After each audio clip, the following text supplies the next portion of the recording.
Hello again, everyone. Back again for another Super Nintendo classic. This time I'm here for some Legend of Zelda: Link to the Past. And we'll actually have the sequel to this, the immediate sequel to this game right after. But this is a NMG 100% run. And so 100% means that we are going to max out everything in the inventory, right? And that's on the inventory screen. So we aren't getting the capacity upgrades and stuff like that. So it's not like the truest 100% possible. But yeah, let's go ahead and get into this here. So, let's see. So it's fastest to have a single character name, but let's go ahead and put some stuff in the other files here. All right, but yeah, let's just go ahead and get into this. So 3, 2, 1, go.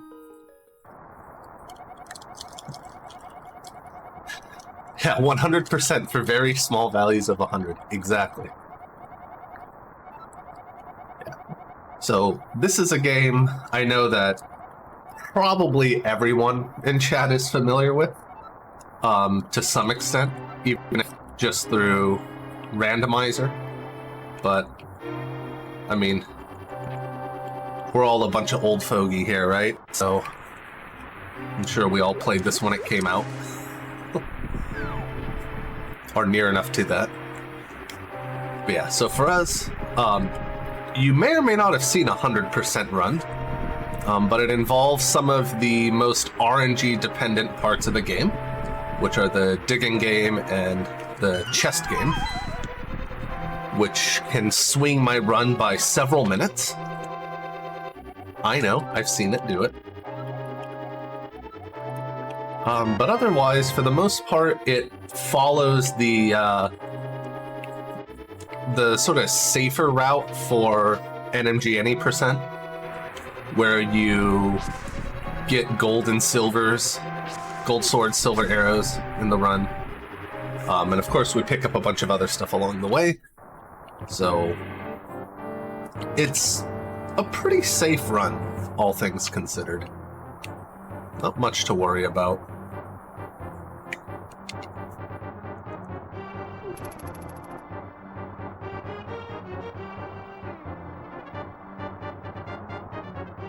But funny enough, this actually was the very first speedrun category I ever did. Sometime back in 2013, I think I did my very first run. It was bad. Very bad.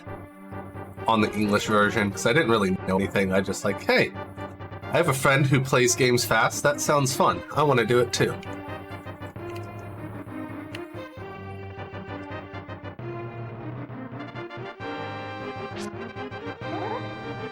Yeah, butter sword. Exactly. So here's one major difference between any percent and hundo, is we're not grabbing that boomerang. Which pains me deeply, because I really like having the blue boomerang. But we don't grab that boomerang because it allows us to get the red boomerang directly out of a chest later on.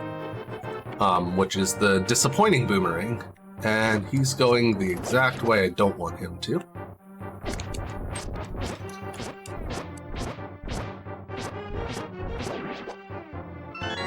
Ideally, we don't knock him all the way into the corner like that, but it is what it is.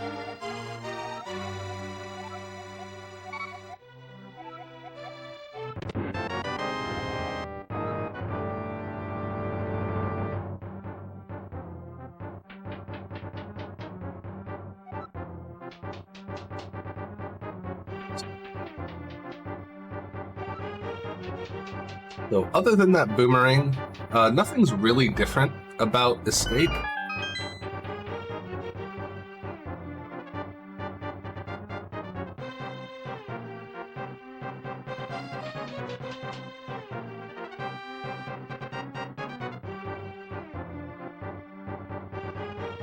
Just your standard approximately 6 minutes at the start of the game.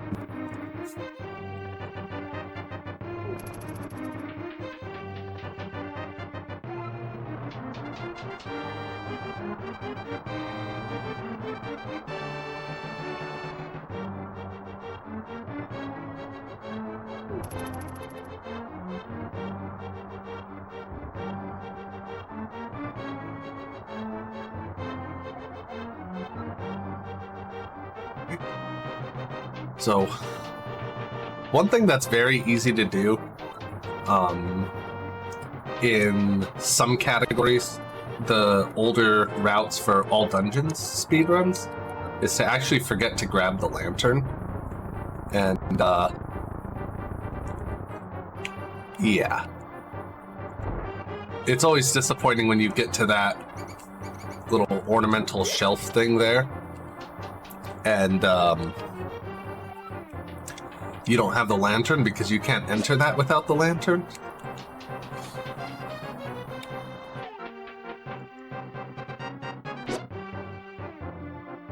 Thankfully, that route isn't really done anymore, so... Oh, God. We don't have to worry about it.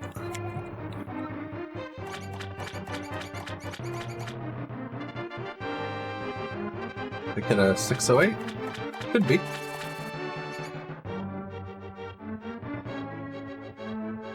Now this is a part that does suck without the boomerang, because we actually have to grab the key and not just toss the boomerang at it. So if the rat decides to go take a trip up to Alaska, you know, can't do much with that. Okay, good. I thought that was gonna stop in front. There's a text box we skipped there, coming out of that door and holding right. Hey, we got a 602 escape. Nice. I'll take that.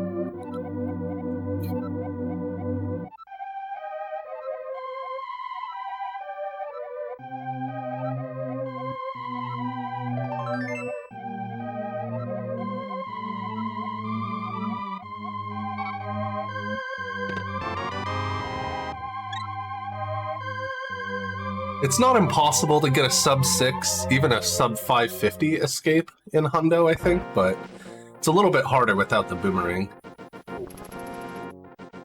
That would have been sub 6 with a better ball and chain guard fight, if I didn't knock him all the way into the corner, I think.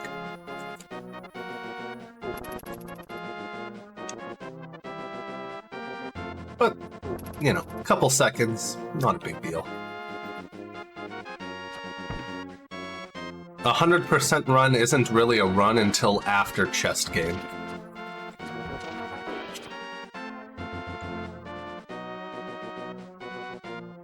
Yeah, wall pumping also would have saved some more time.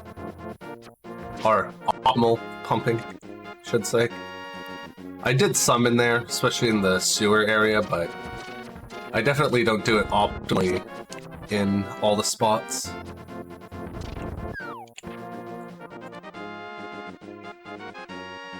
Mostly because, like, if you try to do the wall pumping optimally and you do it wrong, you end up losing more time.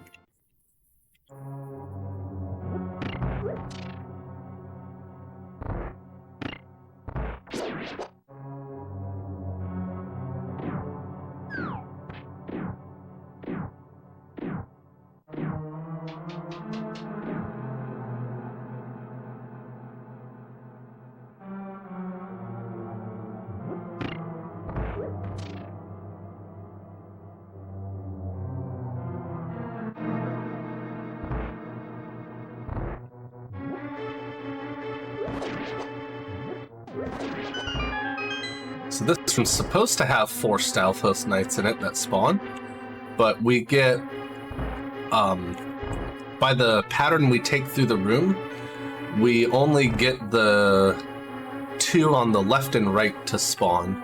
The one that would be above spawns out of the room, so it doesn't count. And the one that would spawn below spawns on top of that pot in the middle. and that causes him to not spawn.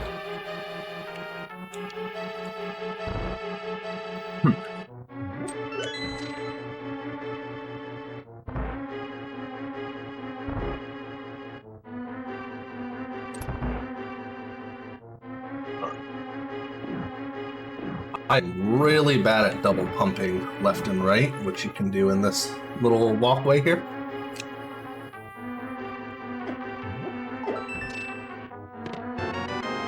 A nice little D-boost there to not have to kill all the enemies in the room.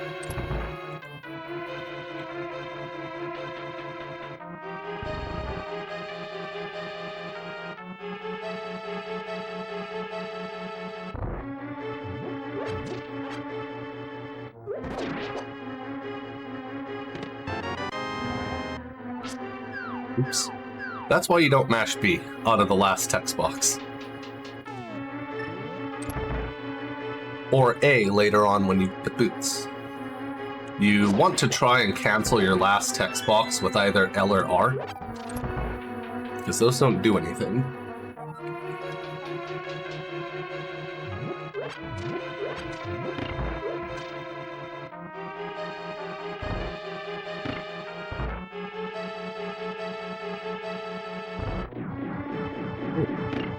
Alright. Thanks, Cannonball.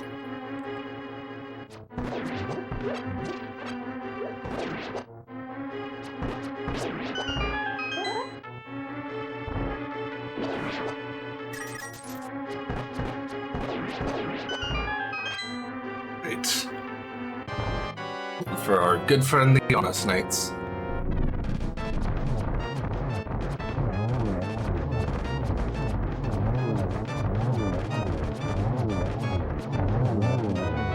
There we go.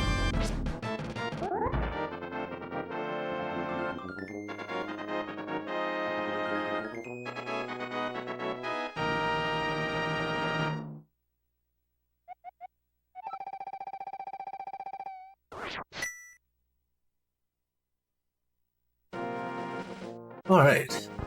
So in any percent, well, depending on the route you're doing for any percent, you would skip the items in the back of Sahasrala's hut here, but we want them. We need a bunch of money in the Hundo route.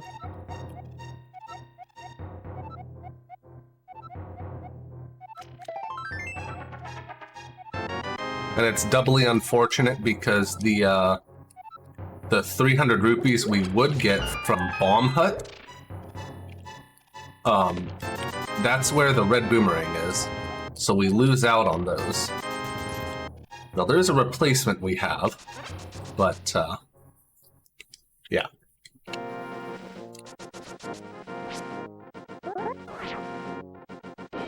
This is our first use of spin speed. This kind of keeps us in the running speed state, but allows us to change direction. And it's activated by... oh, god damn it. It's activated by walking off of stairs.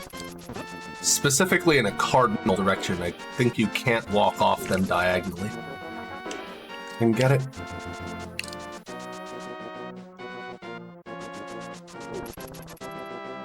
Right. But we charge up a spin attack, and then as the spin's releasing, we press the dash button 1 frame later. That arms the glitch, and then, like I said, walking off a staircase cardinally will activate it. Oh. Okay. Thought I canceled that dash. Alright, missed it there.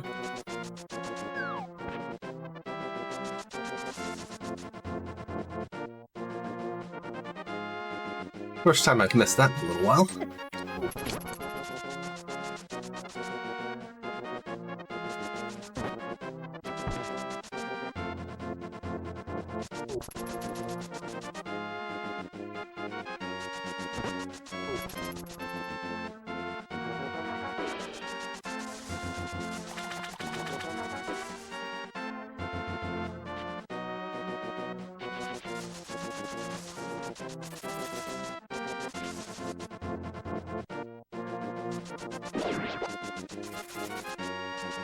Now we're on to our second dungeon, the Desert Palace.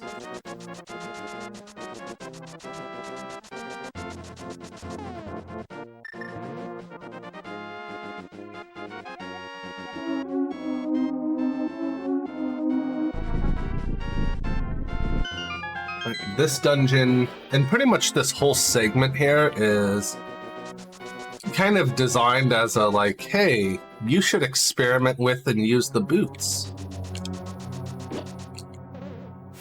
Just lots of big open straightaways and everything. Really wants to encourage you to use the boots.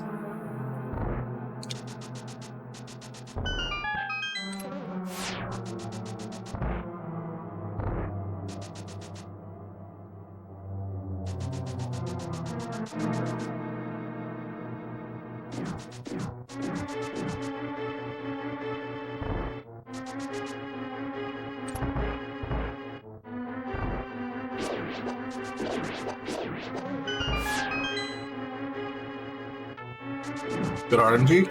Nope.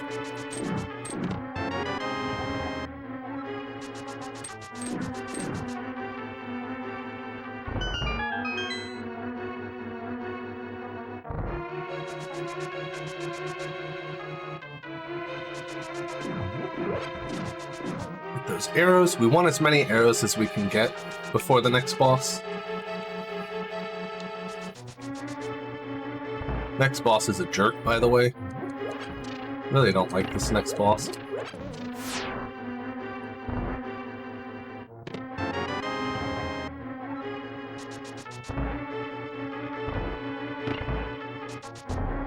Oh, excuse me? Thought I was low enough.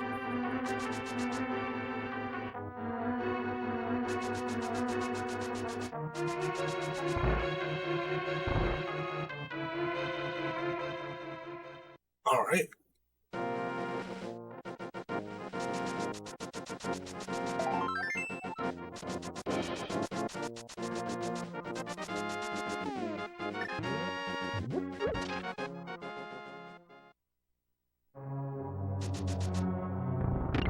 The most painful thing in a hundo run is when you realize you forgot to get that piece of heart down there. Oh man, I've done that.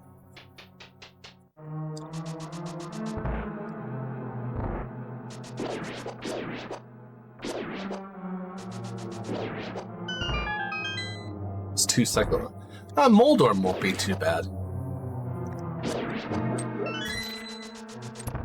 But land mode here. Boy, do I not like it.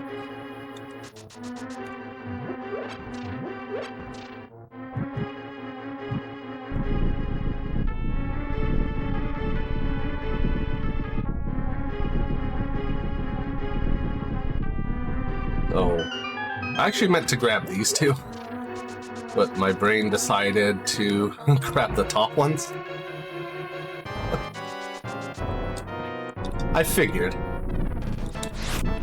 Oh god, well, ain't gonna be no 2 cycle there, not with those short hops and misses.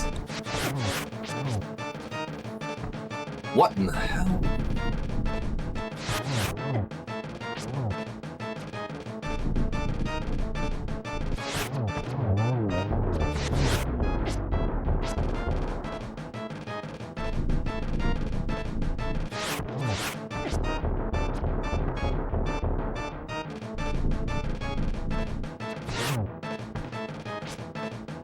Really? Just 1 arrow?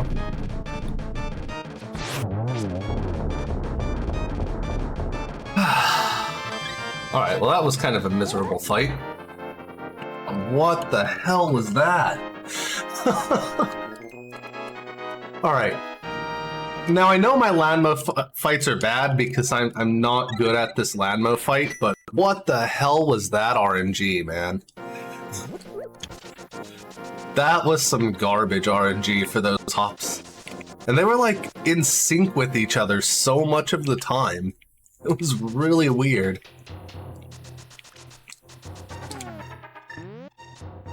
Yeah, that's the most confusing Landmo I've ever seen either. Could you drop a bomb? Jesus.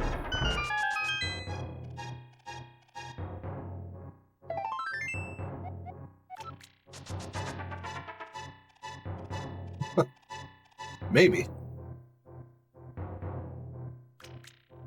Oh, hey, I just realized you can see a little bit of my split name.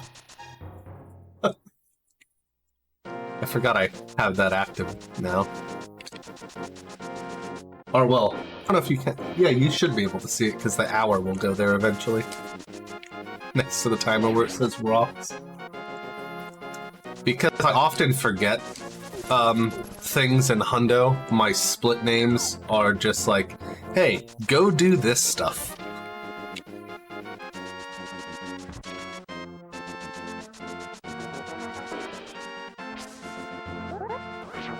Oh, that's not far enough. Oh, it is. Cool.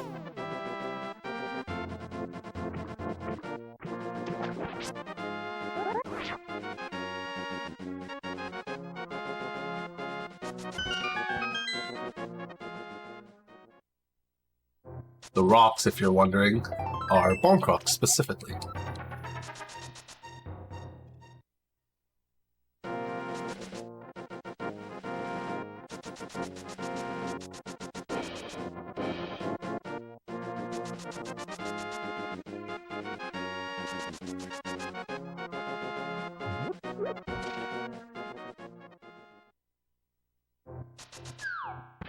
Oh, okay. I can just see it on the thing that I'm streaming. That works out nicely then.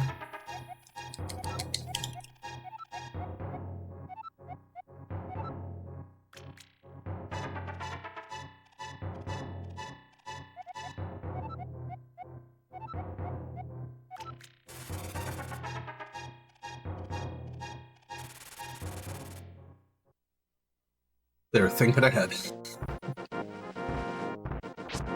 Oh, you jerk.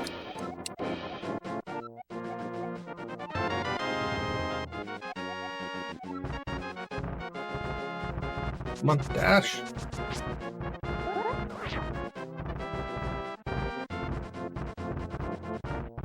Nice. We didn't get trolled by cabbages.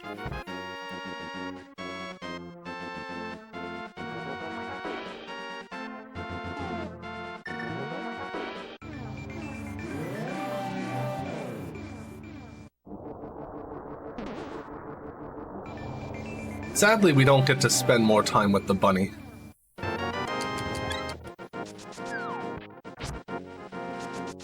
You can do some fun shenanigans in bunny state.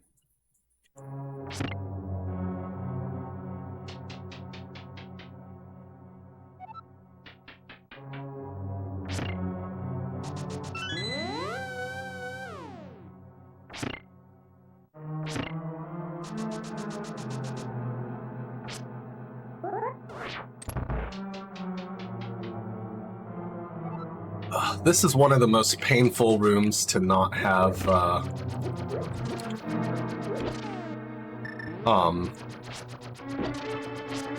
boomerang in.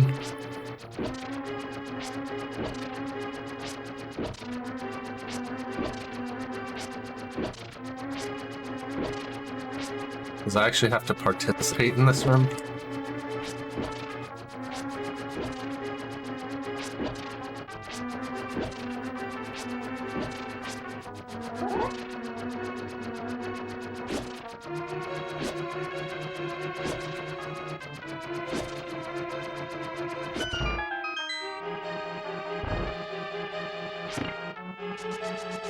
And I don't want to.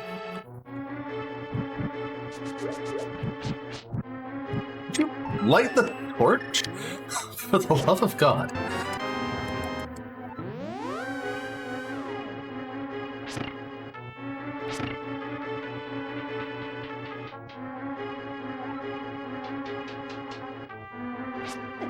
Oh, what?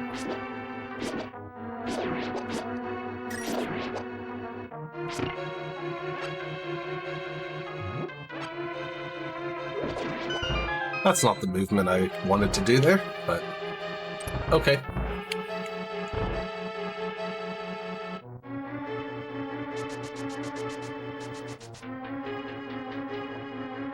Ugh.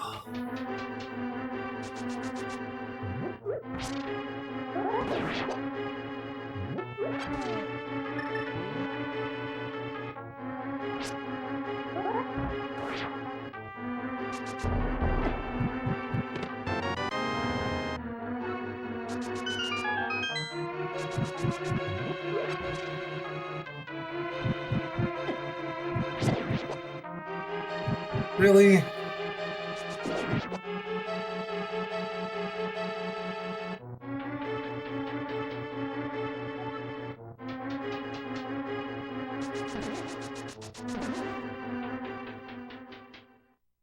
That's kind of disappointing.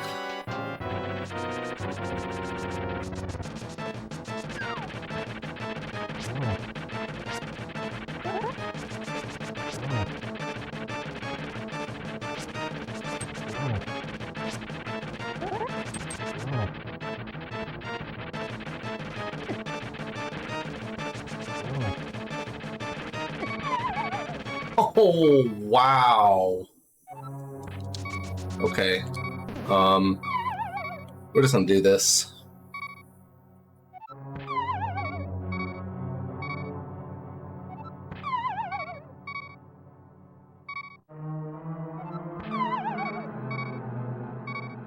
Should I just hit the switch to open up the pot or the pot cage there? But oh well. It always sucks when you get hit right before the last hit, or when you get knocked off right before the last hit.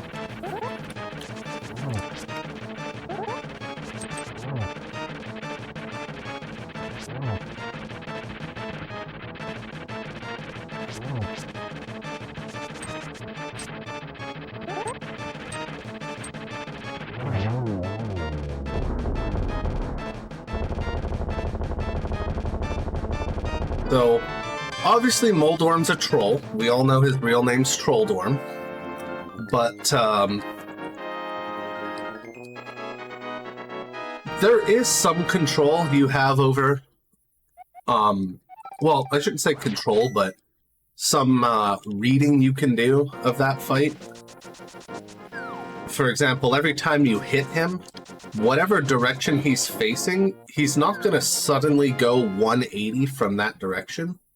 So whenever you hit him, if you stand like right behind his head, at least at the first moment, he's not going to be going in that direction.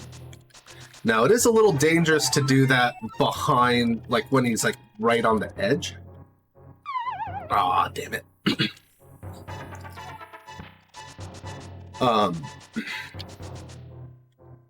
It's a little dangerous to do that right on the edge, because when he bonks, of course, he can go in any direction.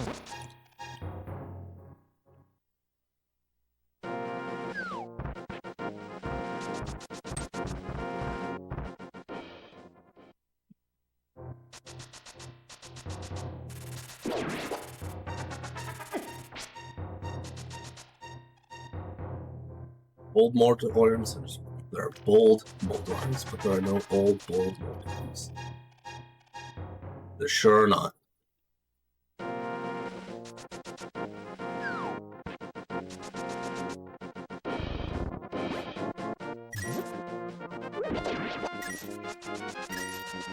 Alright, so I'm grabbing these rupees just in case.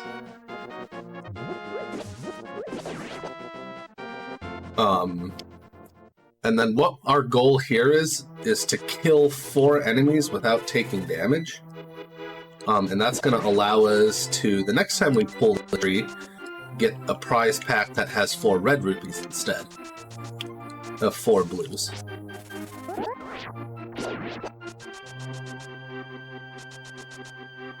Normally I'd wait to kill that crow until the way back with the Master Sword, but I don't have sword games anymore, so it didn't really matter.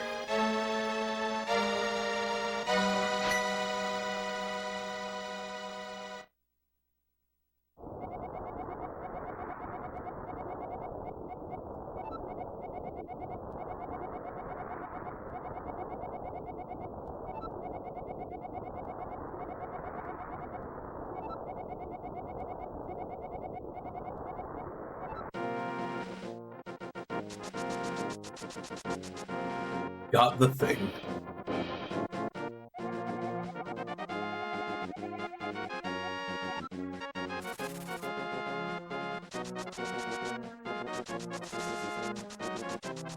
Right, so we grab mushroom on the way back here.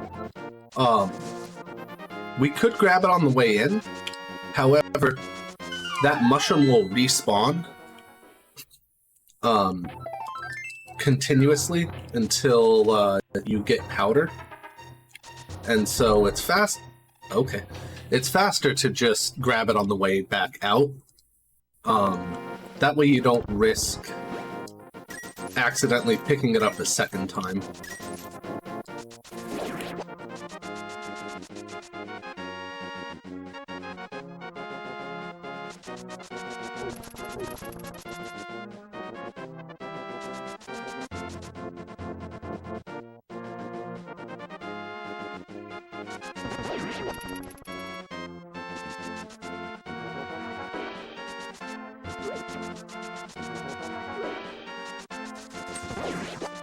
Oh, that fairy drop? That's painful. Kind of wanted that.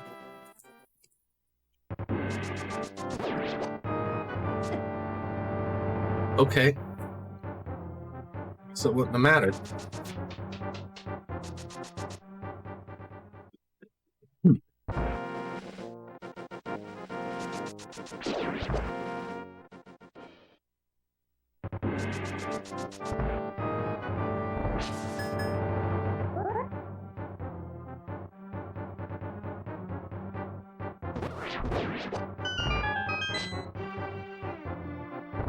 Well,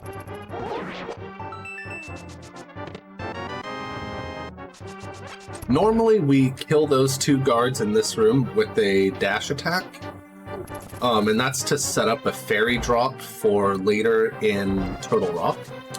But in Hundo, that's not really such a big deal.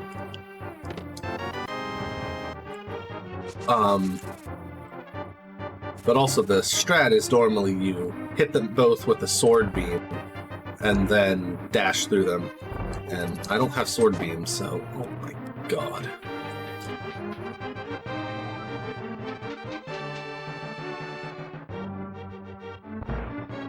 But yeah, I don't have sword beams, so that wasn't gonna work very well anyway.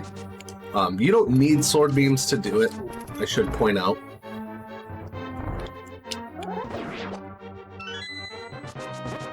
Nice, he didn't aggro.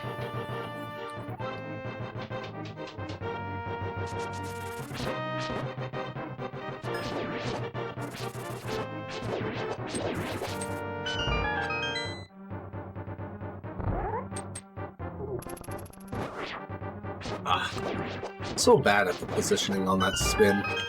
You can do that spin so that the red guards go... That's allergy.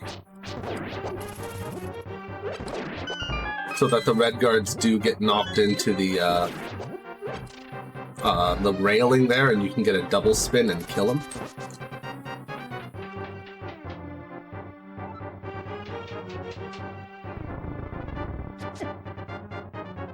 Jerk.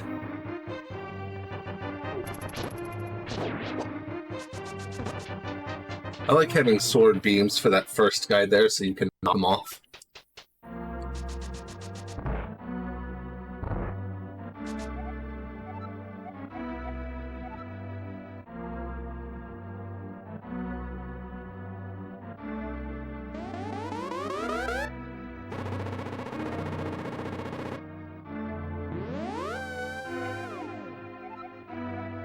Yeah, we gotta take down Wolf Machina. I wonder who's next on the list.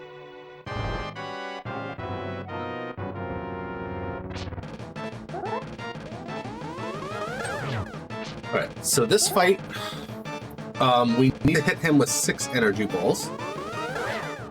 And, well, there's some blue balls already, so that's a great start. Oh, there's another one. This is a fantastic start. Okay, well, we're not going to get 15 blue balls, so there's that. So this fight works in cycles of 5. The first of the 5 is always an energy ball. The second through 4th is a 50-50 chance on energy ball or blue balls. And there's 3 blue balls. And the 5th shot is always lightning. And my god, is that 4 blue balls? 4 blue balls already. So we get an extra cycle of lightning because of this.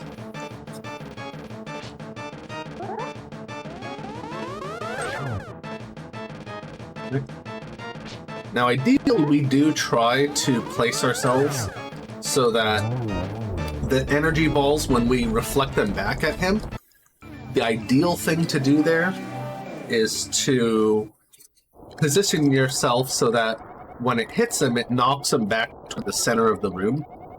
Or in the case of the 4th attack of the cycle, to the top of the room, because the lightning always comes from the top. And the whole point of that is to just try and minimize his movement around the map.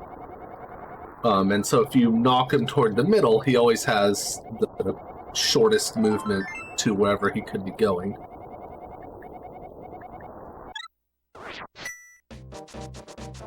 And of course, for the last one, when he's going to do lightning, you knock him toward the top, because that's where he's going anyway. Now, of course, ideally, you don't want to be toward the top or bottom of his attack if it's a blue ball, because you'll get hit, but, you know, there's just things to keep in mind. Also, I kind of wish I hadn't taken damage, because we want to be full health for a specific part of this dungeon.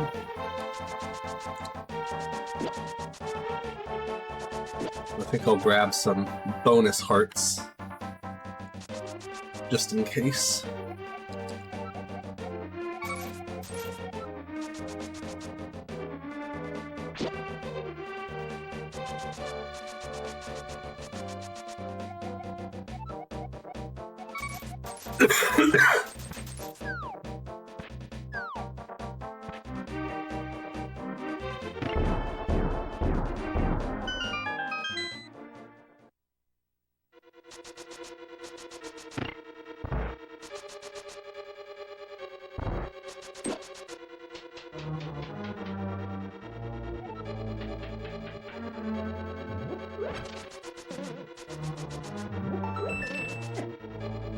Well, that was dumb.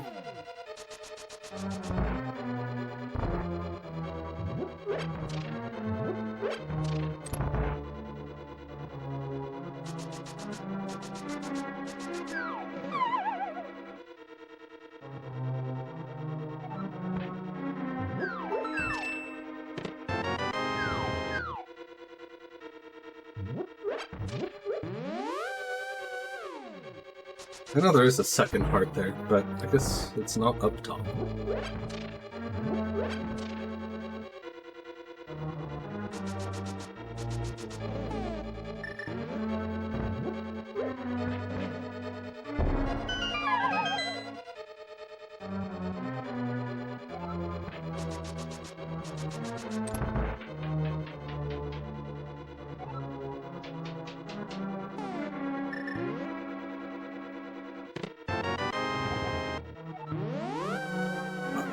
So that first part of honestly the whole dungeon, but this first part in particular, is always fun to remember. Because in the last couple years, I've really taken to running all dungeons more than anything else in this, which is a glitched category.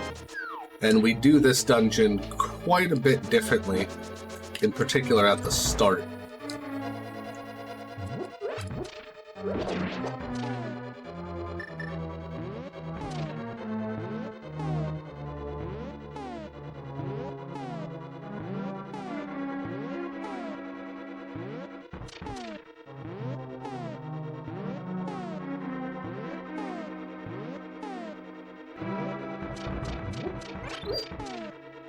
I don't think that's gonna work.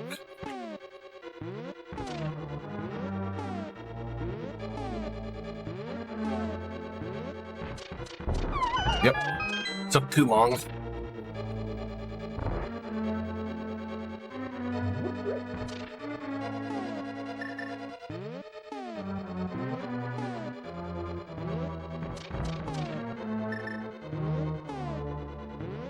Of course, that time, almost immediate.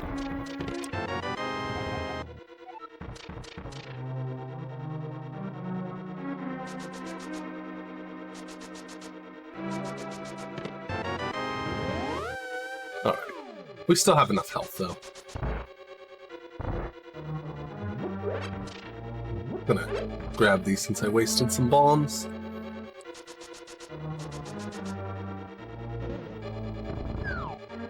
Oh, new incentives. Nice.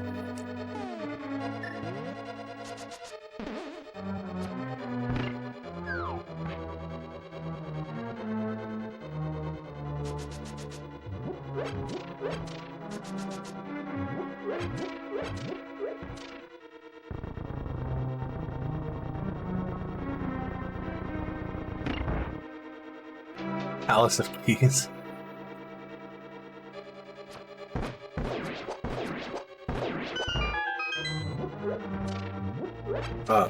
Pick that up, please.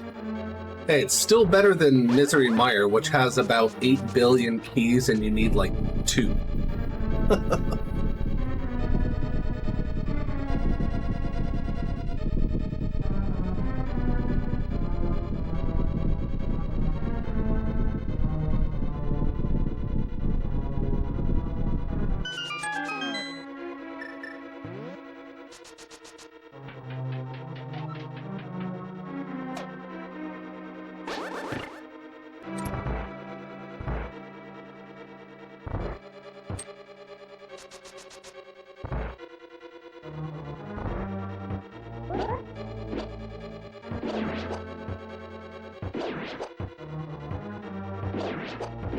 Well, that didn't exactly go well, but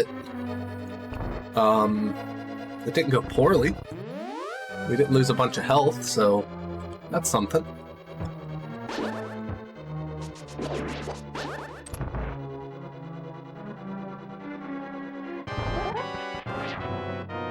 Alright, so we get spin speed in this fight because it actually fixes the hammer hitbox, which is normally pretty janky going upward. It gives it a better upward hitbox, and we like that.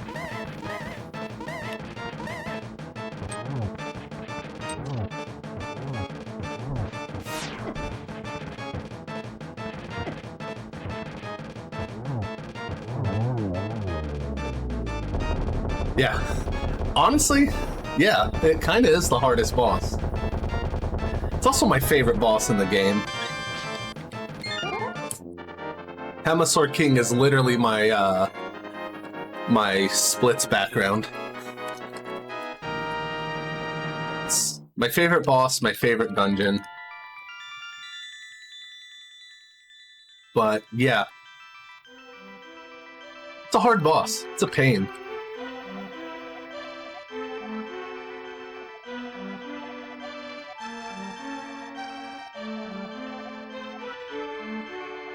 Yep, this boss sure does kill runs.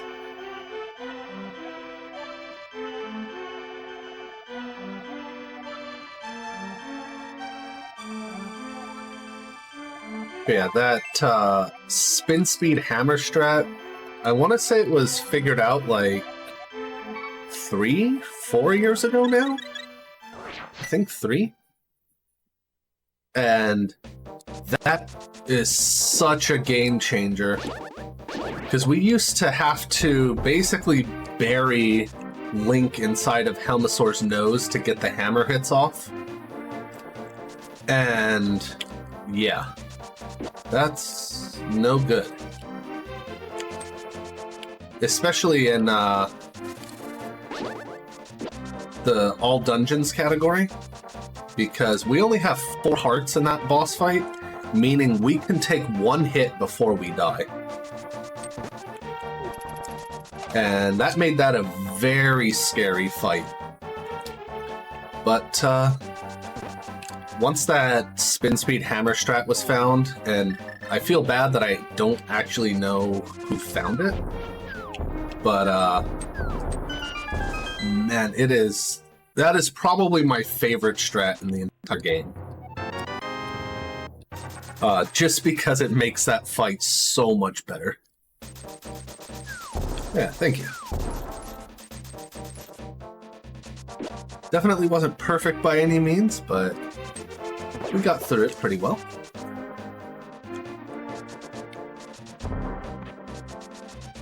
All right. All right.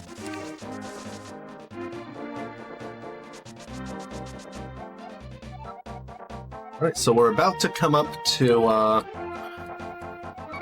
the real RNG of the run pretty soon here.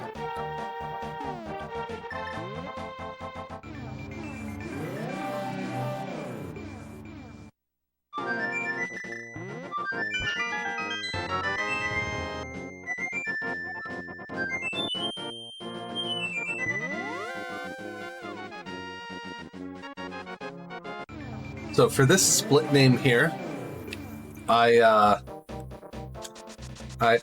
took a cue from my buddy Mutsky, and I named this split literally FF9 because it's literally just, hey, you want a bunch of time loss for no reason? Here you go.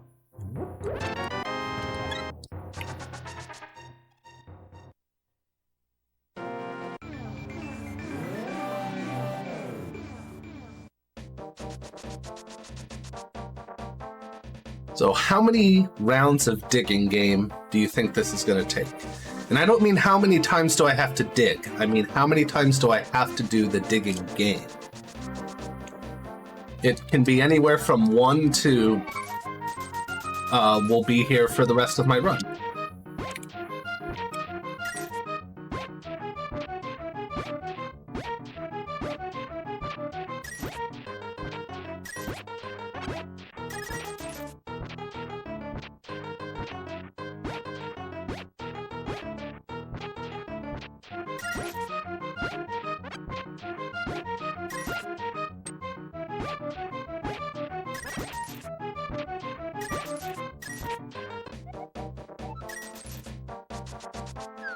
Oh. My record for chest game, I think, is 8. The splits that I'm running against, which you all can't see, they have a first try dig game, which is just painful to run against in your splits.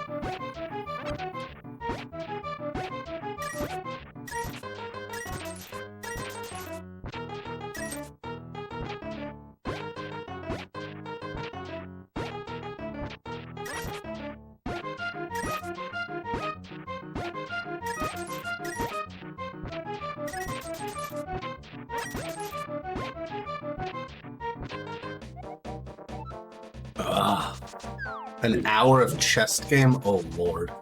I believe that.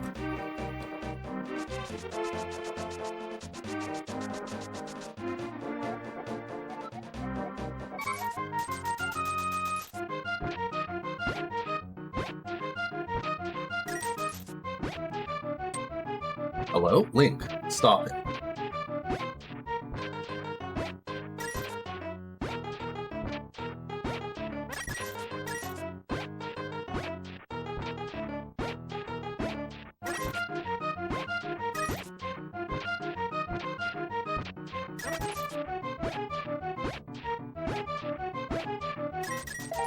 Alright. Was that 3 tries? 3rd try dig game? Or is that 4? I think that was 3, right?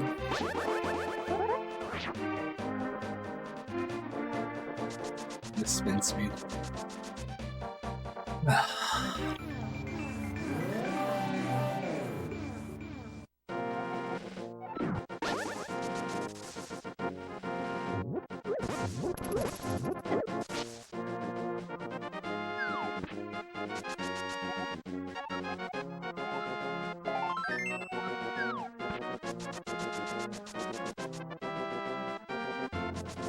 Well, nailed it.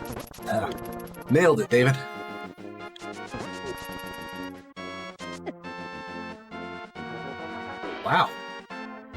caught up fast.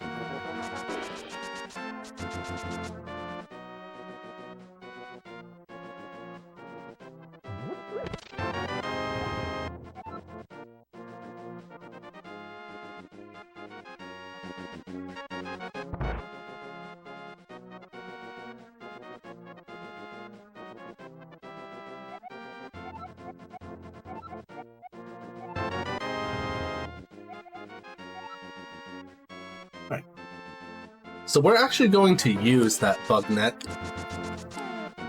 And it, I suppose, technically is getting a safety.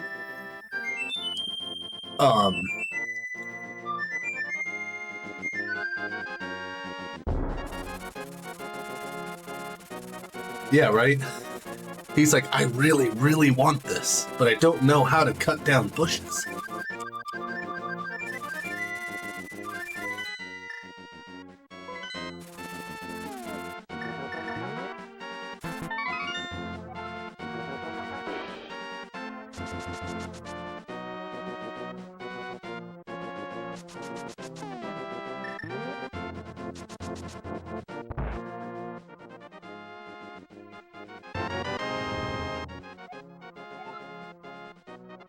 Alright.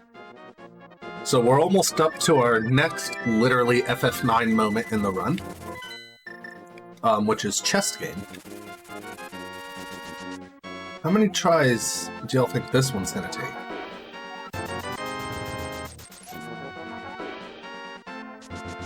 Again, this can be anywhere from 1 to the rest of the run. My personal PB on chest game is like 23.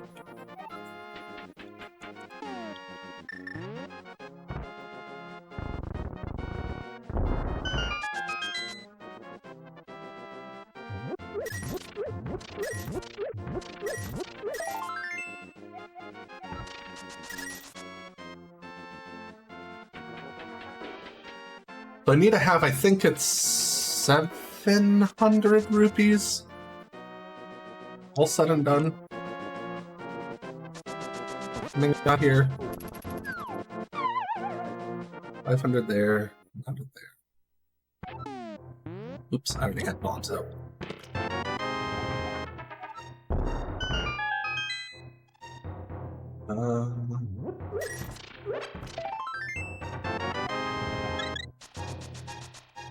I want to say that's right.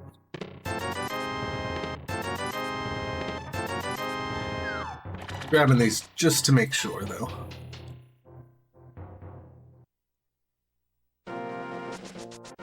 Call it marathon safety.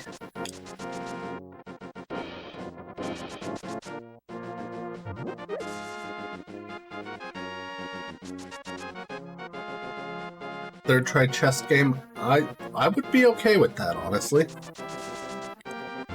I've only had one try chest game once. And it's probably never gonna happen again.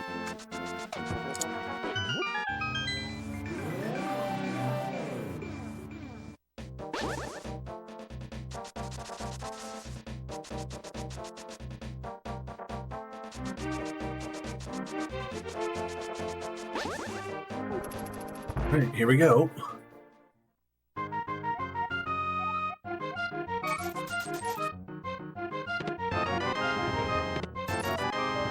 Well, that's like the worst start.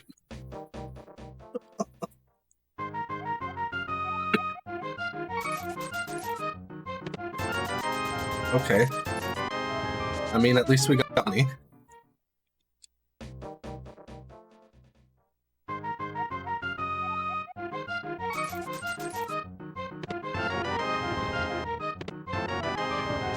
Well, I guess we have full arrows now, so that's nice, or something.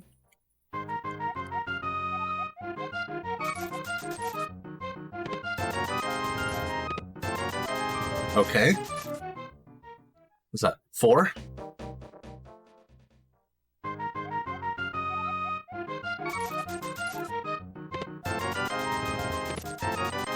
Five? Hey, 777 rupees. Maybe we'll be lucky on this one.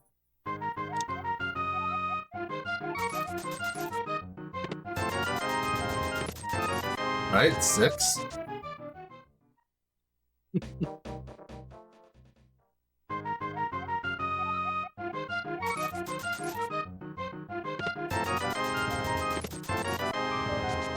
Seven.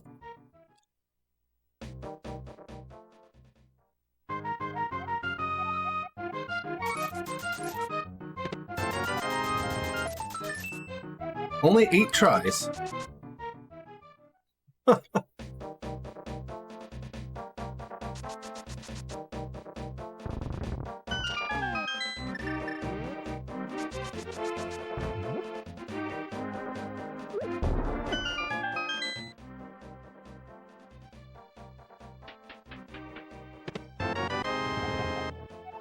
For context, that 8 tries saved time on my PB. I think I have like 10, 11 in my PB. Maybe it's 10. I think it's 10.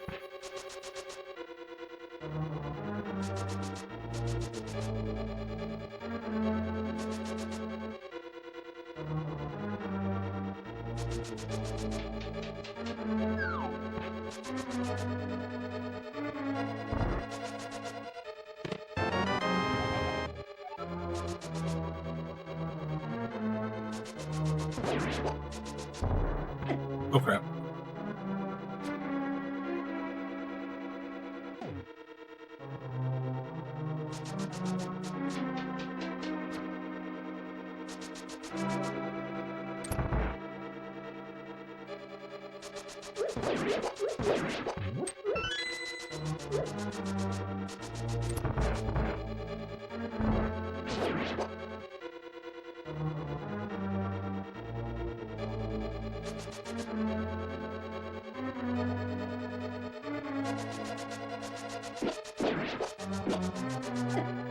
Oh, really?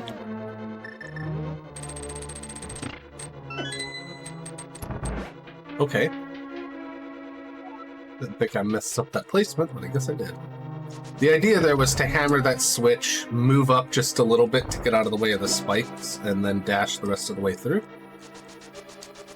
But apparently I... Oh, okay. Misplaced myself.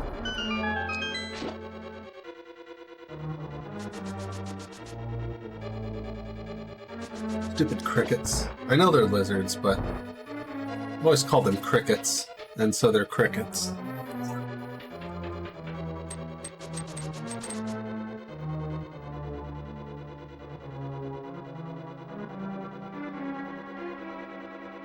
Alright, cool. Patrick cooperated.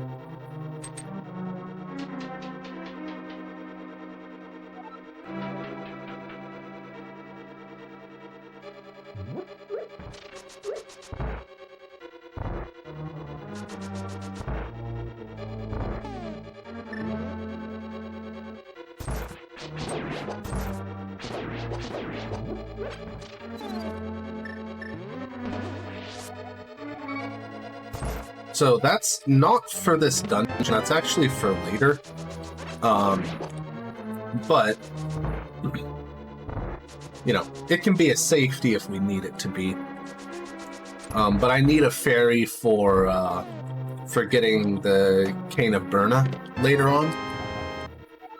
It is possible to do without a fairy. It just requires some pretty precise dashing that I'm obviously not good at pretty precise dashing.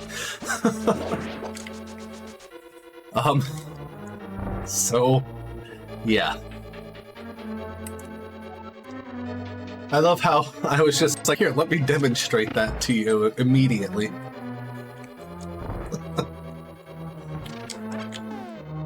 No, what am I doing?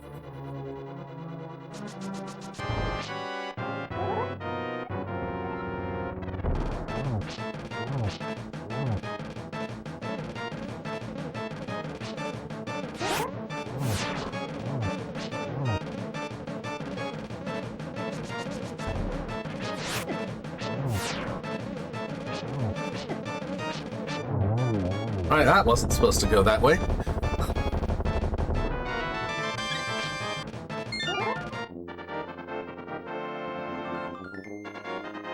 But anyway, that blind fight is one of the ones that are completely scripted.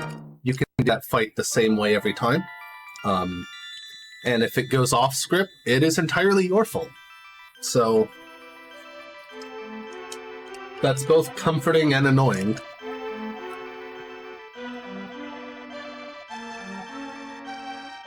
Oh, new incentives are up. Nice. Yeah. Go check those out. Check out the donation incentives there. Please, if you're able to, donate and help us try and make a better world for ourselves. Oh my god, could you get off the wall? This is why I can't do two things at the same time.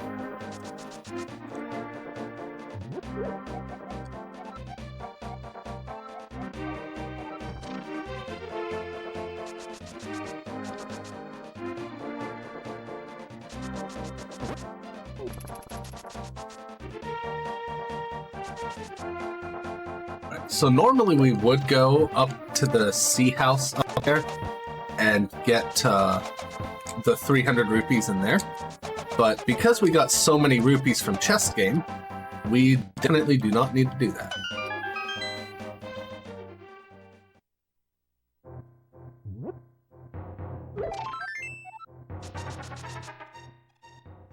Good evening.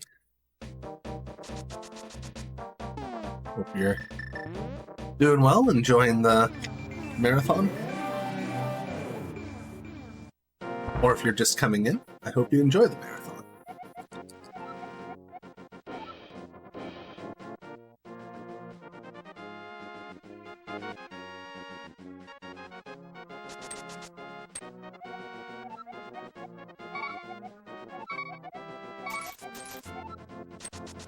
Alright. So there's two ways to finish this sword tempering process. We could screen transition and come back. Or we can mirror to the dark world, and that's what we'll be doing.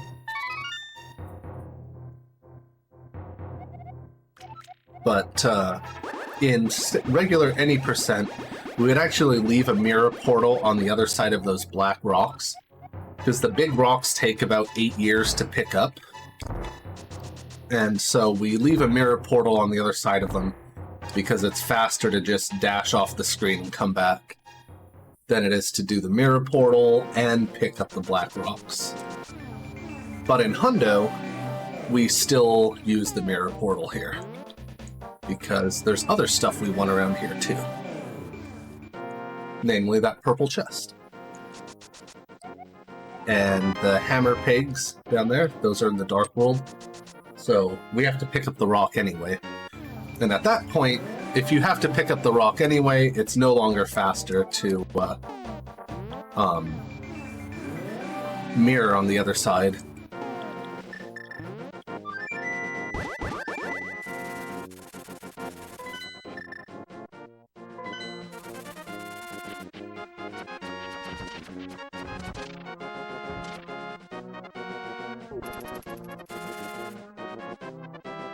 Stop by. Nice. I hope you enjoy your time here. There's plenty more great stuff coming up throughout the weekend. Let's see. Go here.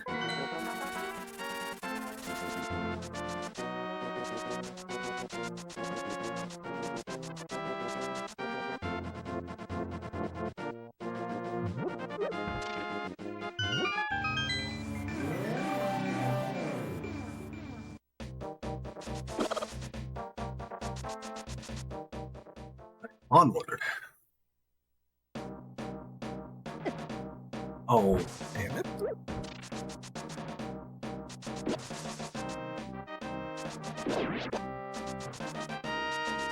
Bonus fairy? Nope.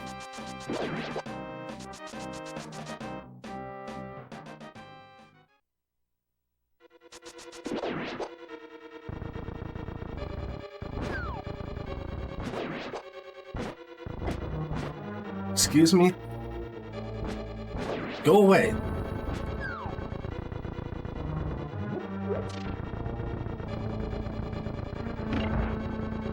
I don't know why that one mummy didn't get knocked back there. Right, I'm just gonna take this heal.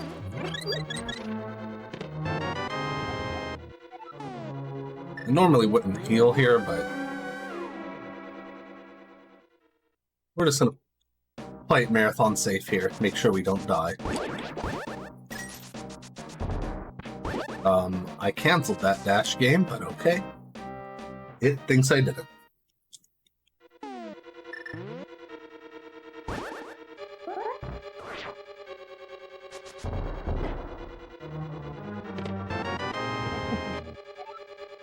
Spicy. Alright, so we just fall down the hole there because it respawns us in the door. And, yeah. Just becomes easier. You just respawn in the door, hold down, and you get out much faster. Now, if you're a bit lower on health, you might consider bonking back over, or maybe using the mirror. Bonking would be the faster option, so you don't have to re-menu, but...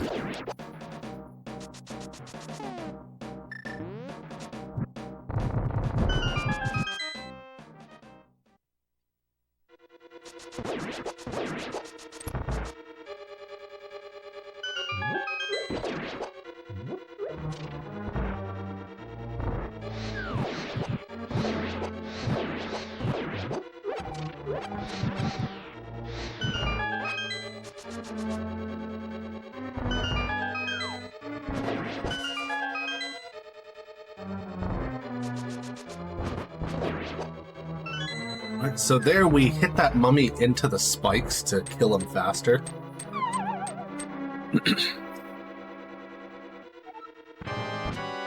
Now it's time for this jerk.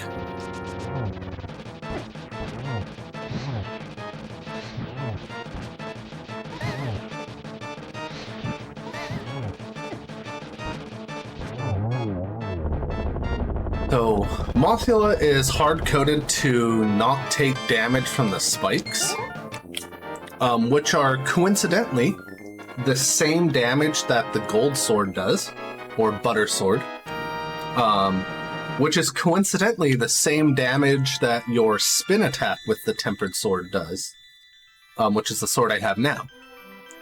And so because of that, if you try to spin attack this boss, it actually won't take damage. Likewise, if you hit the boss and then you end up hitting him into the spikes, he doesn't take damage. This boss does not have very much health. The room is the boss, not the moth. But,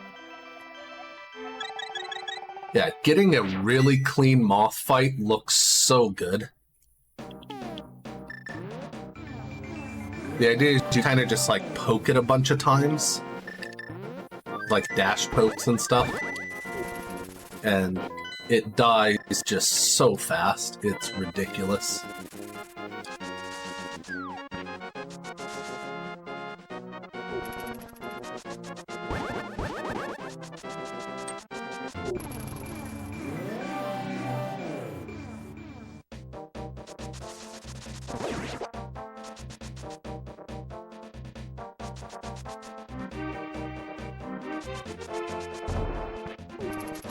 I swear to you I canceled that dash.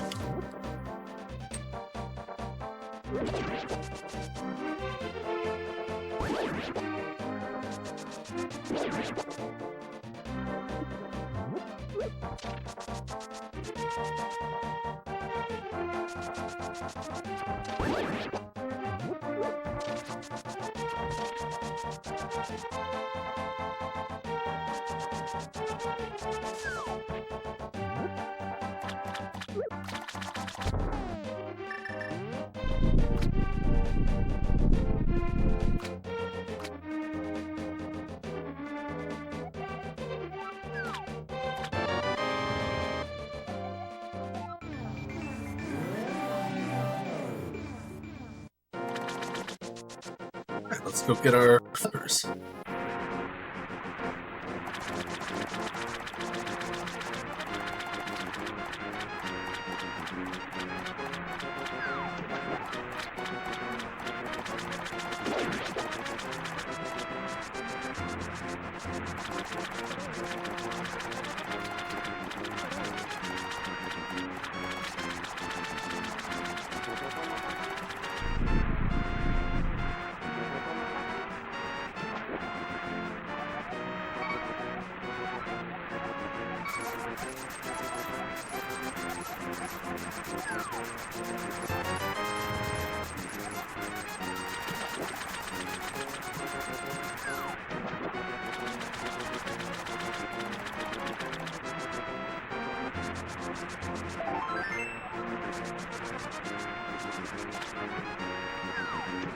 Alright, coming up to my least favorite dungeon.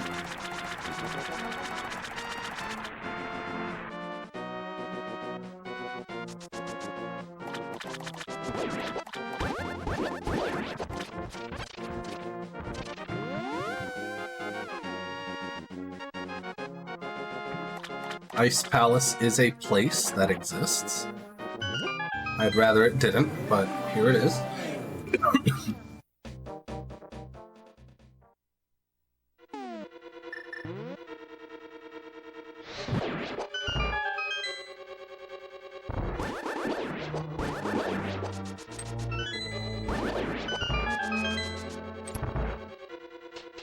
Yeah, everyone's least favorite dungeon, right? The boss is awful, the dungeon is awful.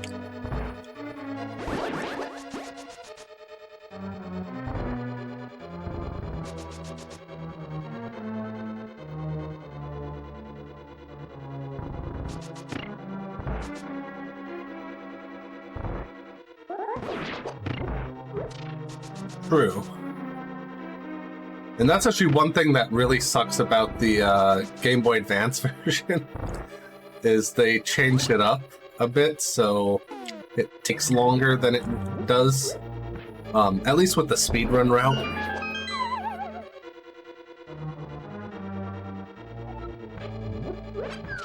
I don't remember so well what it's like anymore, but I do remember being kind of annoyed with the change.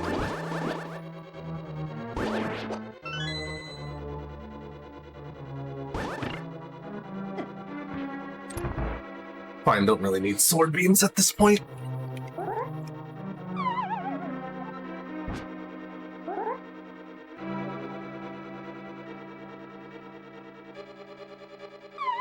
Come on.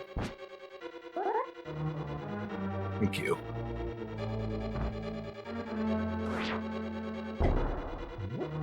Yeah, that bomb jump right there. When you're first learning this game, if you're gonna learn any bomb jump, that one. That's the one to learn.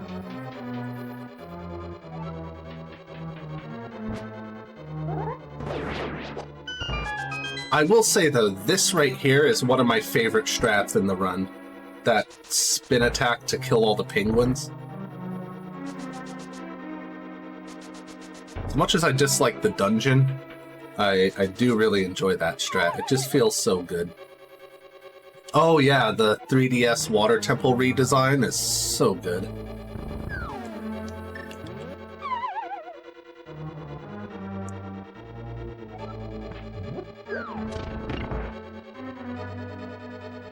So I have pretty good health, but just for, again, making sure no shenanigans happen in a marathon run, we'll just take that heal up there.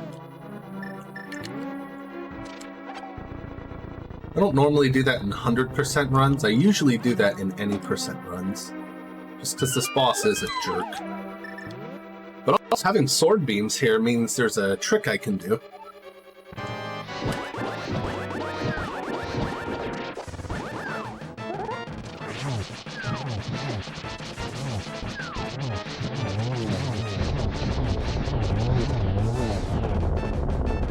So when you're full health, if you shoot him with a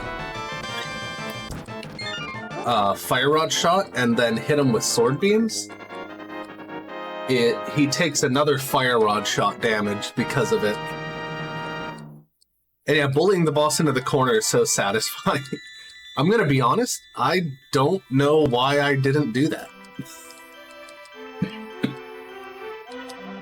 I usually do that.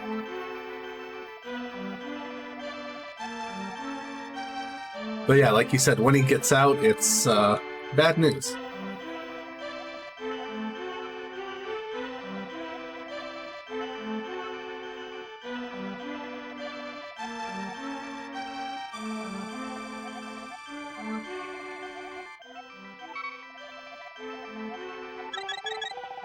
Nobody puts baby in a corner. Exactly.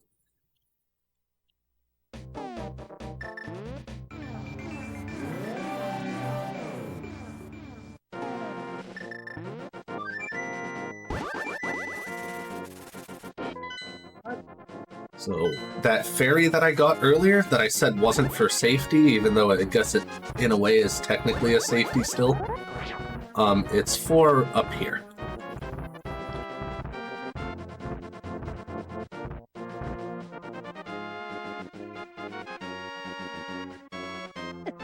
Oh, you suck.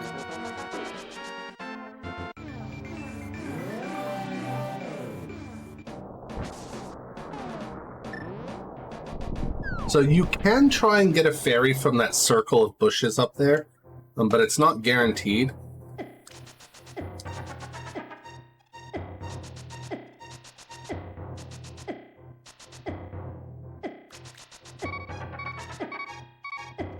Oh, that was a mistimed dash. But see, you can, like, almost get there on full health. I mean, you can get there if you do dashing well.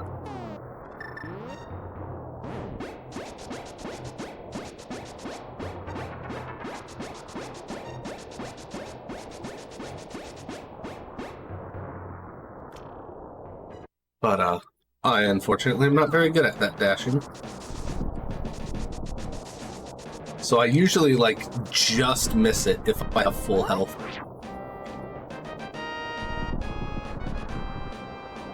Oh.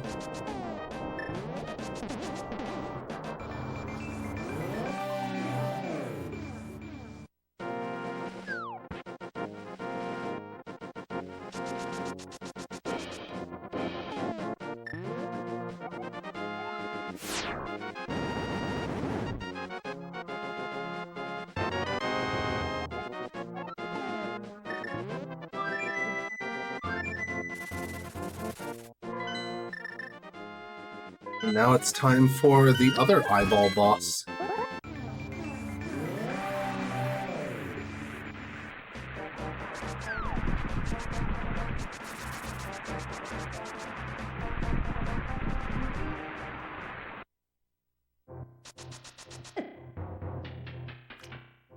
So I don't really care so much about my health here because this piece of heart restores it.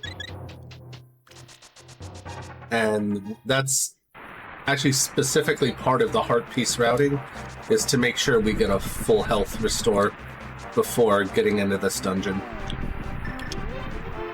You really do not want to come in this dungeon without full health.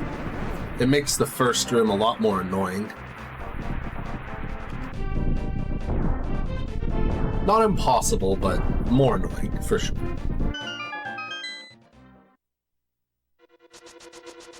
Sorry, did I say first room? Second room. First room's fine.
Get that magic there.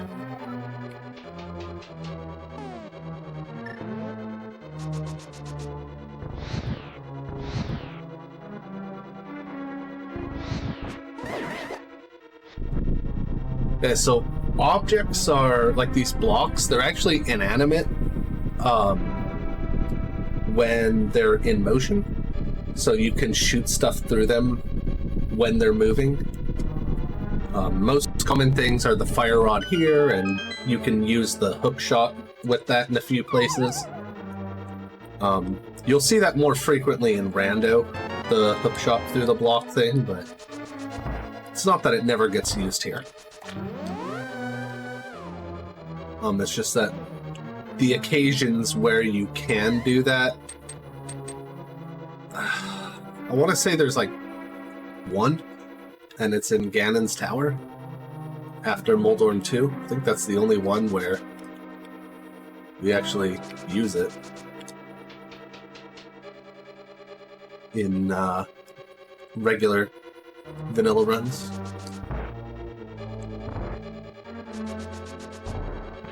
Oh, that's bad.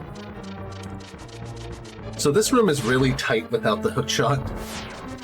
And that bonk really messed that up. Well, dungeon was going well. Until that.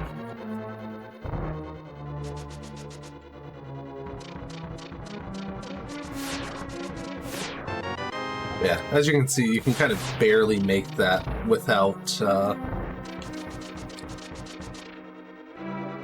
the hook shot.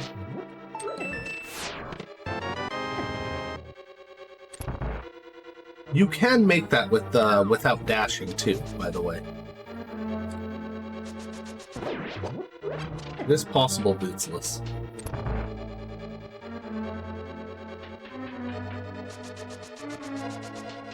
There is a glitch here, a minor glitch allowed in this category that I'm not doing here because I've never really been good at, and that's the spooky glitch.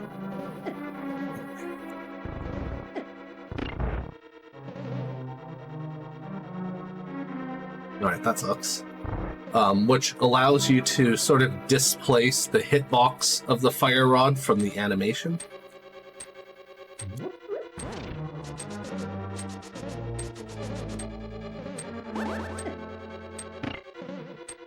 And,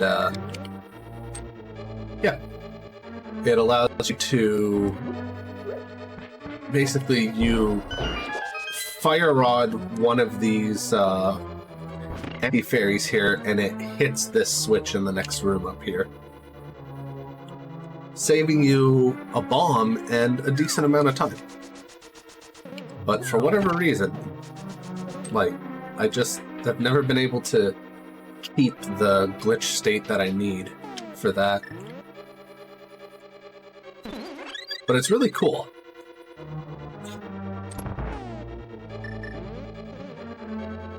I need to actually practice it again one of these days.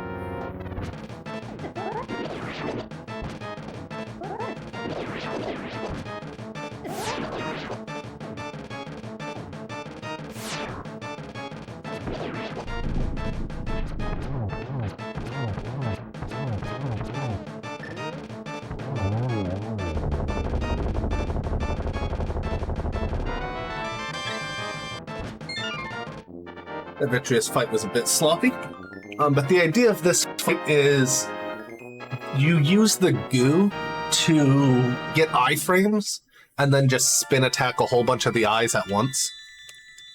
And you use the goo to do it because the goo does 1 damage to you, whereas the hearts will hit you for 4 hearts of damage.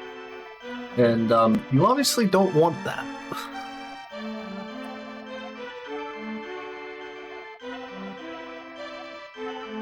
But that wasn't a particularly great example of the Vidi fight. But you can, I think, get it in, I want to say 3 spins minimum, but it usually takes me 4.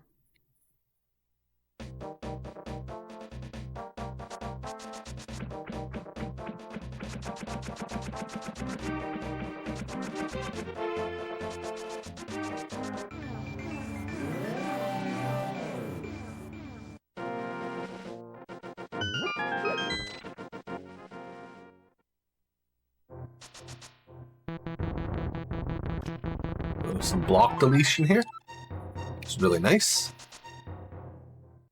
That's kind of the same principle of like when the block is, that's not what I was supposed to do. When the block is in motion, if you kind of spam mirror when you're pushing it, it'll just delete the block, which is nice.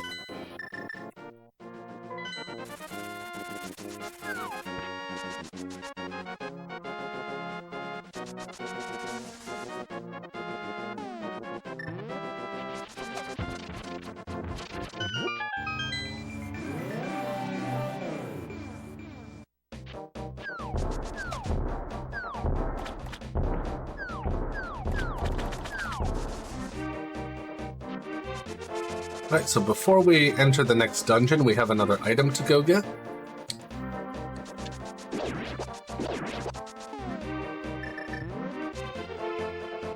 It's the last of our medallions.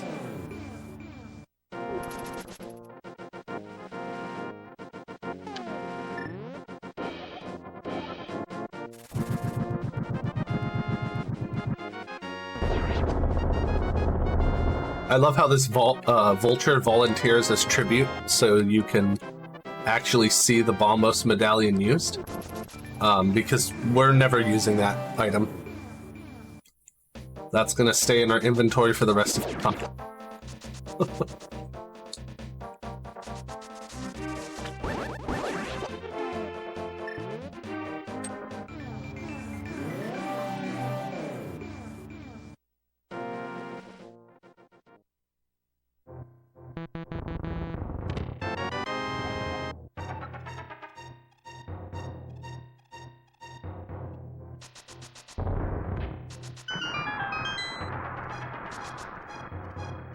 Hey, Max. Thank you. How's it going? No. I set the portal too high.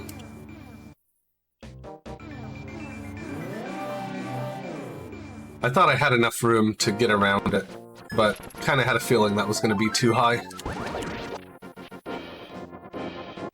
But it would have wasted just as much time to reset it, so...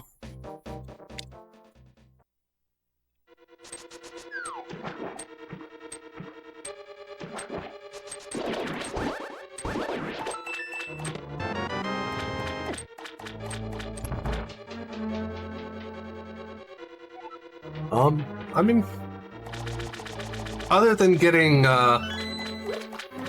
absolutely shafted by dig game and chest game, it's not gone terrible.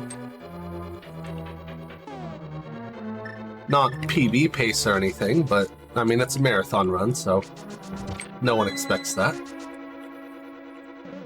Or at least no one should. In most situations. Aw, damn it. Okay. So if you can kill one of those Stalfos, you can actually reduce some of the lag here.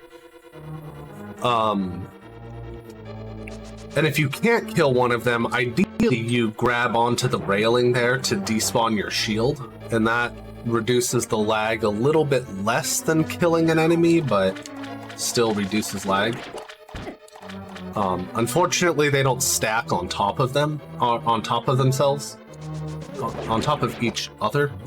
These words are hard. So you can't, like, get the both benefits of despawning the shield and the Stalfos.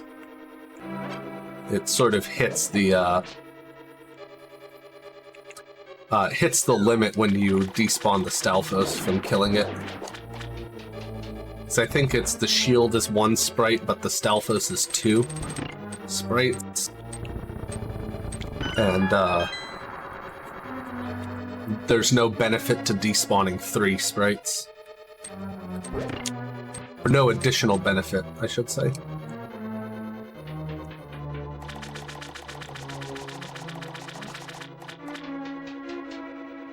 It's also why, generally speaking, you don't want to dash into cutscenes, because then you'll be dashing into the cutscene, your shield is still there, and your sword is out, so there's an extra sprite causing it to slow down. One particularly egregious example of that is the cutscene with the crystals outside of Ganon's tower.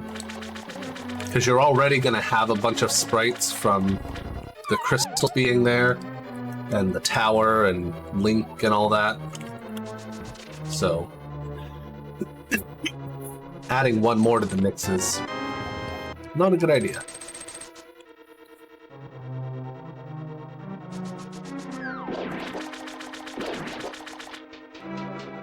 But, you know, you gotta love these retro game speedrunning strats, which is getting rid of stuff on the screen.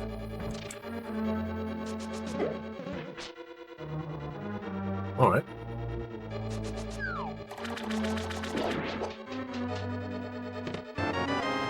There's the best item in the game.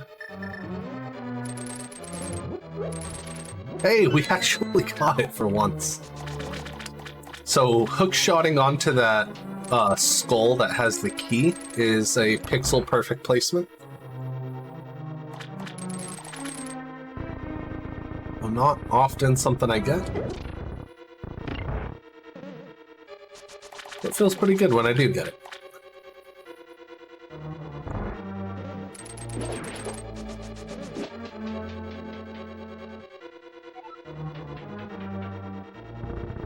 Pogsel. Exactly.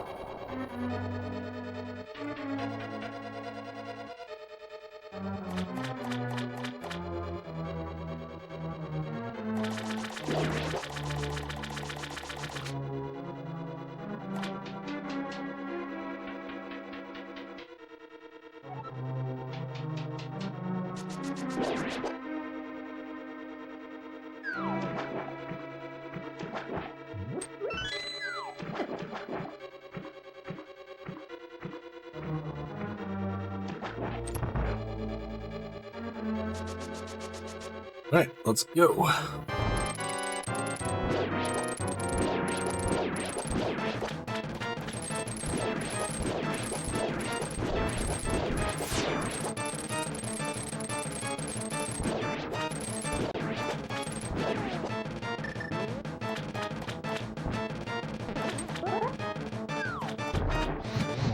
Ah, oh well.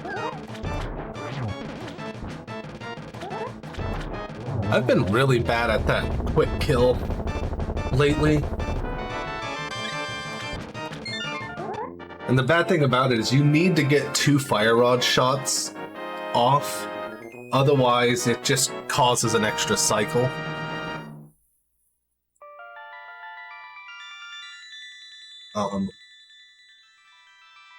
Used to be so decent at getting that too.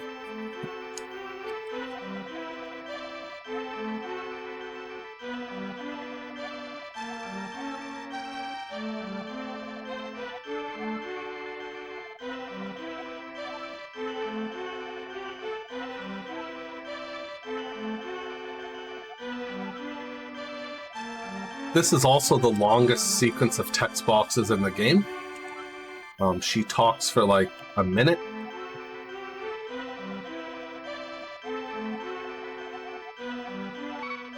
I think it's like 50-something seconds. Something like that. This way.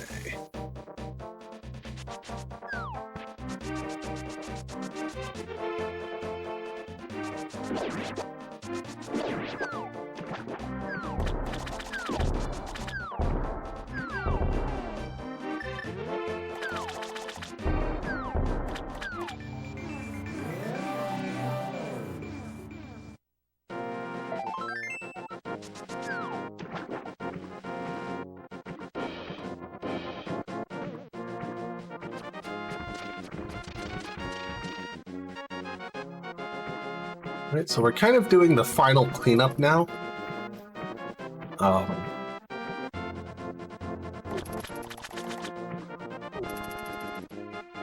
It is possible to get the gold sword and silver arrows before going into Swamp Palace, but there's no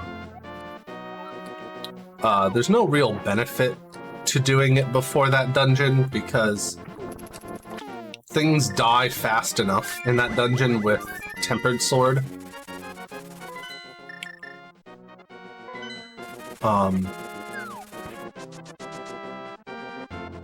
And that's why we do Swamp Palace last as well. Or well, after Misery Mire, which in regular any percent we wouldn't. And we do that because we could dash straight up from Swamp, straight up here. And so if any of you have ever done like the silver arrows route for any percent, that's what you would do. You just dash straight up and get this bomb.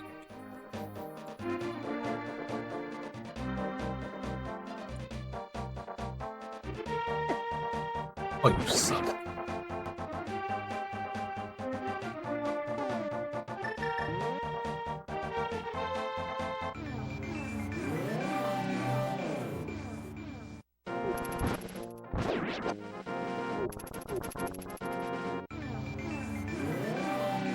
Wait, gonna go get ourselves some silver arrows and a gold sword.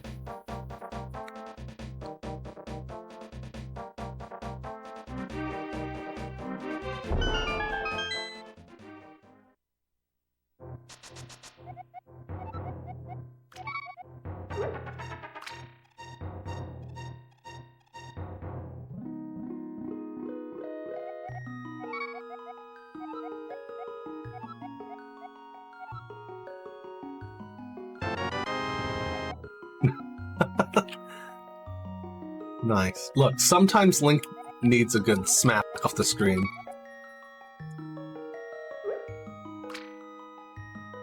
Maybe they can assist me with smacking some of the pokies off the screen later, because they like to jump around and be annoying.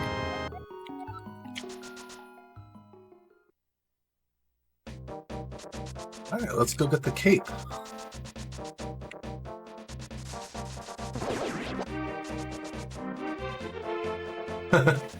The kitty boost.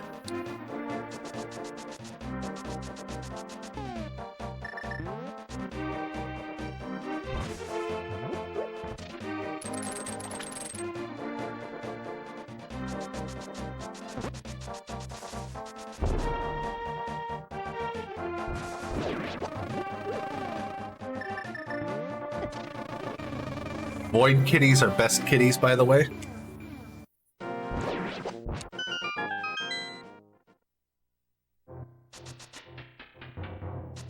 Like causing climate change. Yeah, right? That's why the cats are slapping them.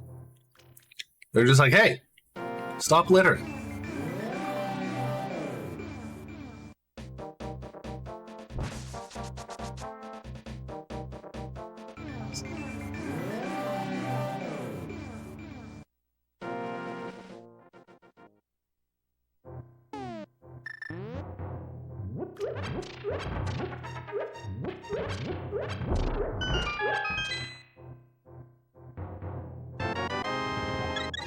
Oh, there's 18 hearts.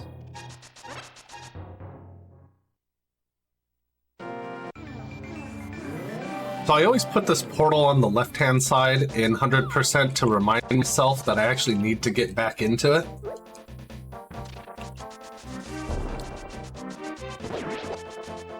Because I can have, or can, will, and have forgotten to get back in that portal before.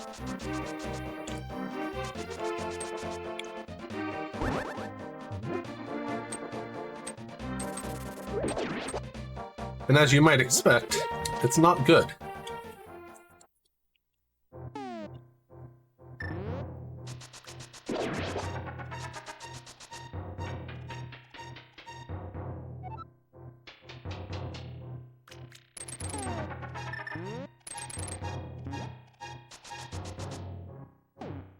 Okay. I wanted to cancel the cape like right at the edge of the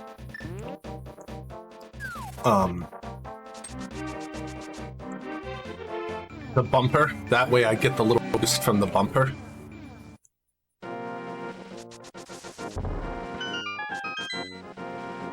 But you actually do not want to dash into this tree, because if you dash into it, you'll actually bonk.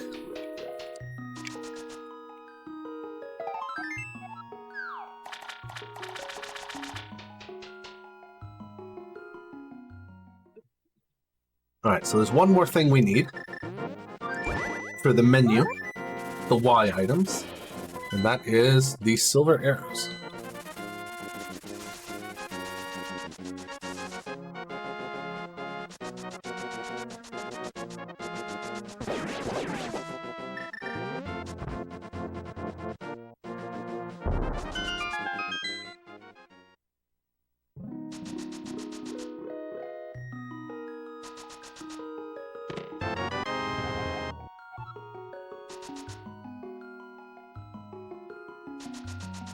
Right, so there's our... Did I say silver arrows? I meant ice rod.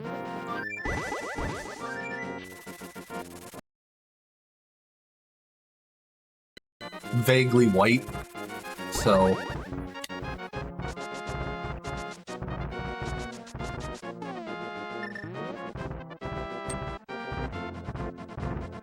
Okay. So no hook speed there. You can get that spin or the super speed state off of really any item dash and then touching some stairs. So I was doing it earlier with the spin attack followed by tapping the dash button. But you can also do it by like pressing the hook shot and dash on the same frame. Really a lot of items work for that. I don't think the hammer does. But for example, the medallions also do... Oh, come on. You know what? Do y'all know about this?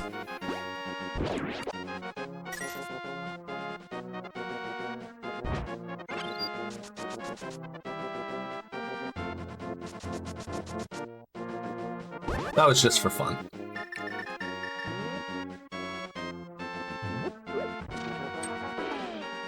Hopefully we'll get the speed there. Yep. Come on.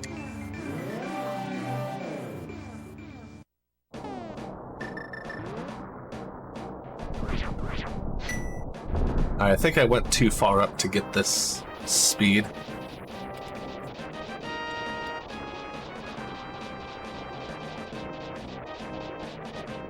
Yeah, me too.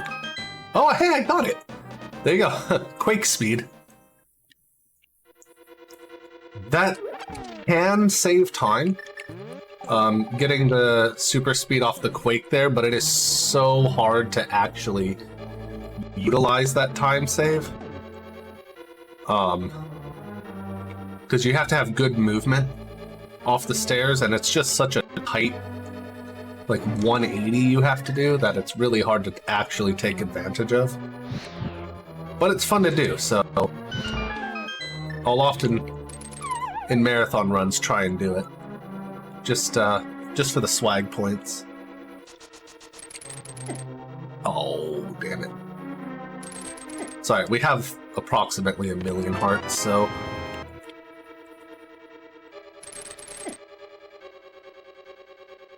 But like, can we not take a whole bunch of damage pointlessly? That would be wonderful.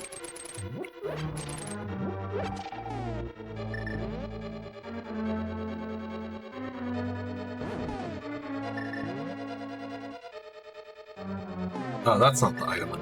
I want to keep this. Why did I switch?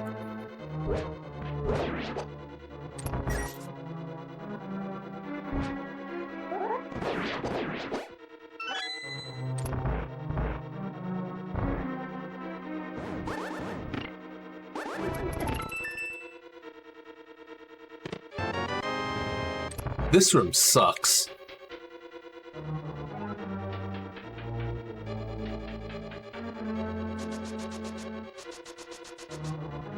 There's no two ways about it. Those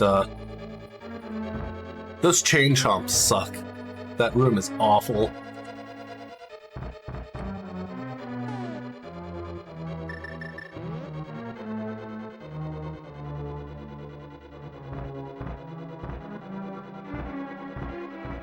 I'm gonna take a heal here. Also gonna catch one of these just for safety. I shouldn't need that, but you never know. It's a marathon run, memes happen, and so we'll just play it safe. Yeah, they do so much damage so quickly, too.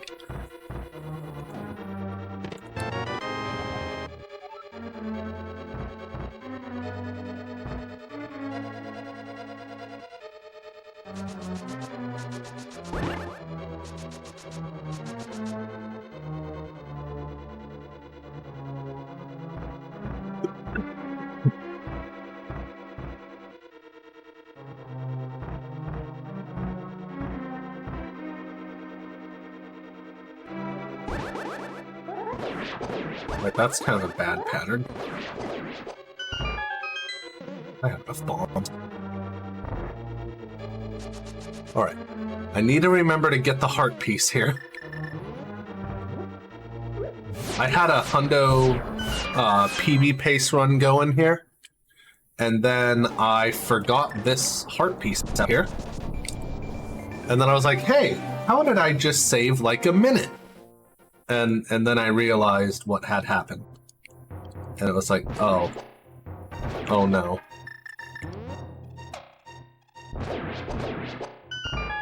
And then it wasn't PB pace anymore.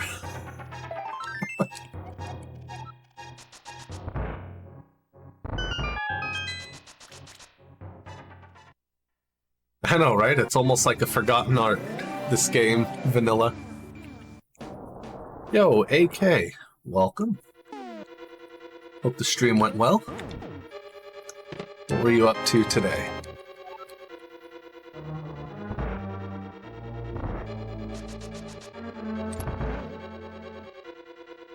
Just a specific seed of rando.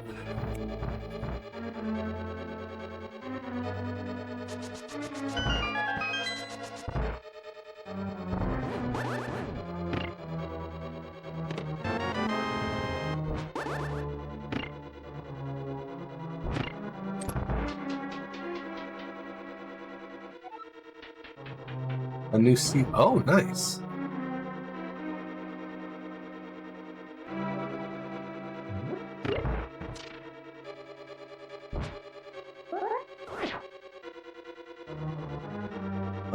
Tried to stop before taking the damage from that, but mistimed that.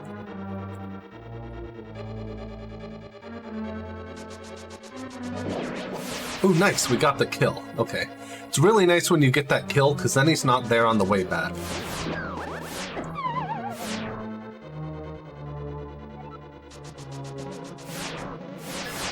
We're not going to talk about what just happened there. In fact, nothing happened there. No one saw that. That was first try.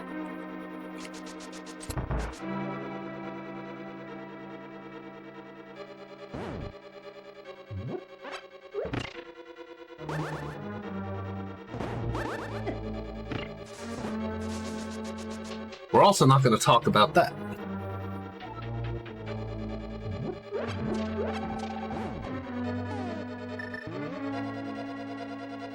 Yeah. Setting the route. It was for strategical purposes.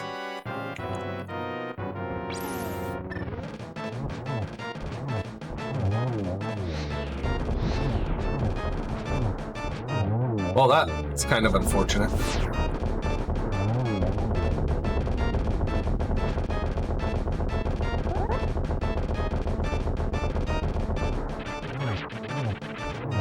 Nice. Alright, at least we got the quick kill on the final phase.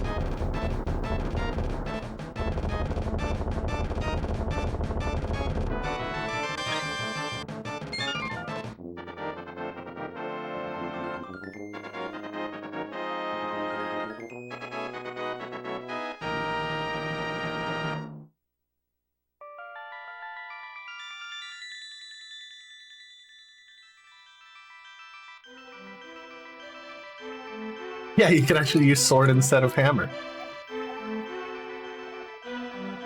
Who knew? Oh man. That comment kind of makes me miss doing swordless rando seeds. It's been a good minute since I've done that. The swordless Ganon fight, though, is pretty, as my friend Pease would say, is pretty cheeks.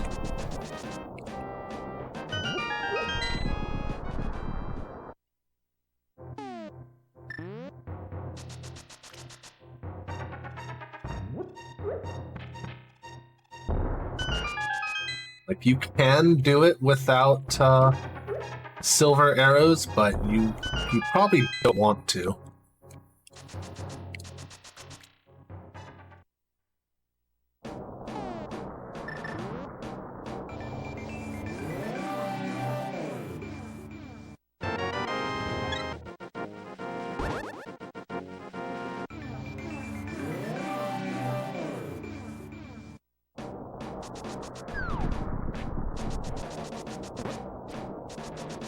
It's like the silverless sword fight, right? You rely on the fact that the spin attack has multiple frames of damage contact, but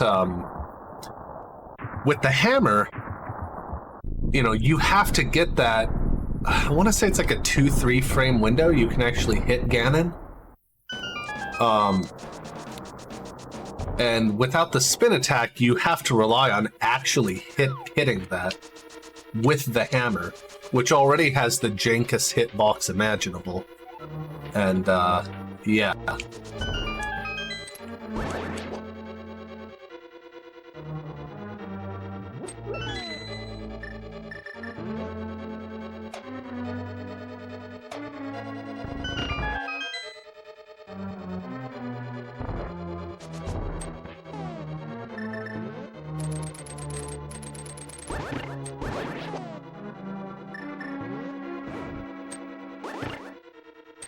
This strat here sucks with red boomerang, so we're just not going to do it. Because the red boomerang is also garbage.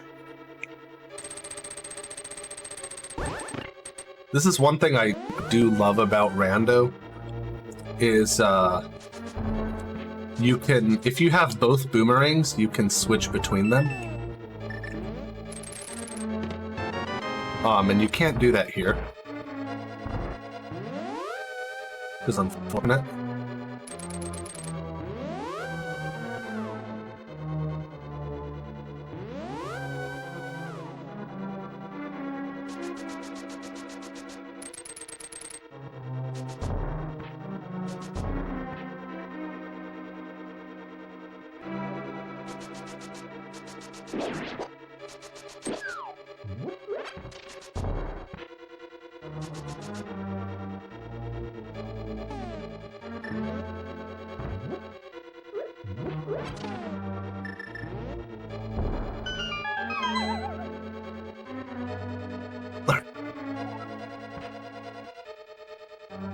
I can remember how this Silver's fight goes.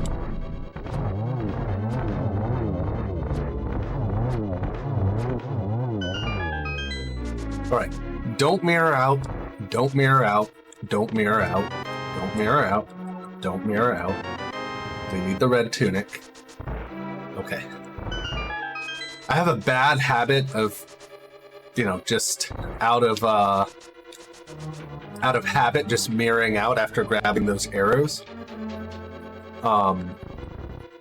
Because we don't get this red tunic in any percent. And so I very often will only remember that I don't have red tunic in the Ganon fight.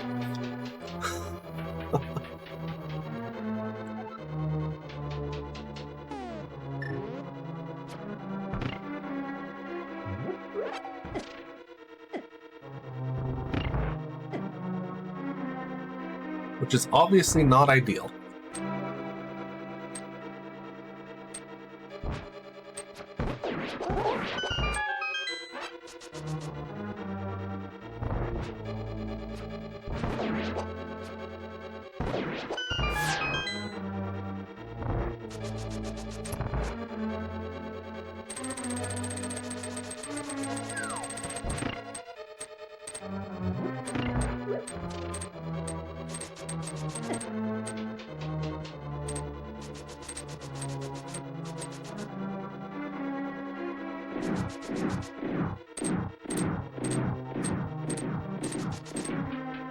Alright, time for the gauntlet.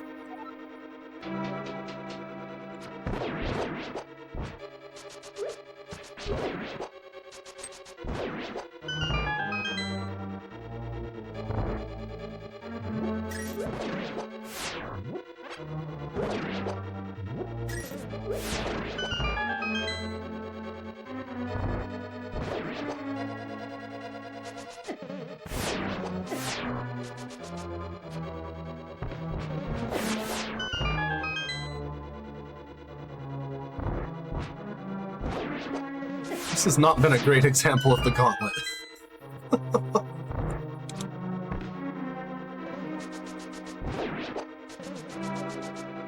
Right, sir. I'm gonna need you to stop being a jerk.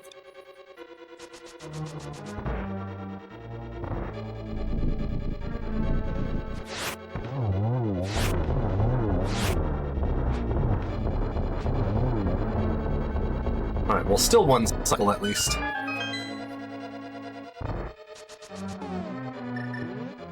I mean, seriously. That's pretty much what should have happened in that room.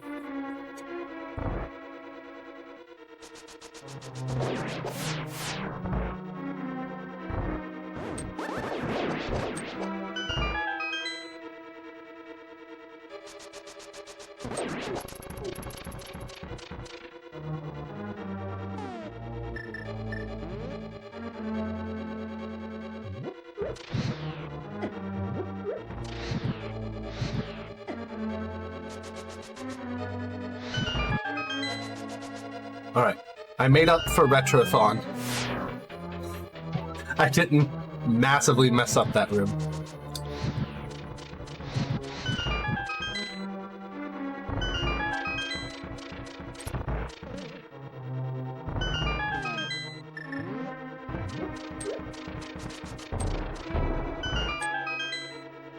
I choked that room so hard in Retrothon earlier this year. It was pretty bad. Right, well, since this run's definitely not PBing, we'll go for this once. Okay. I can't hover anymore, apparently.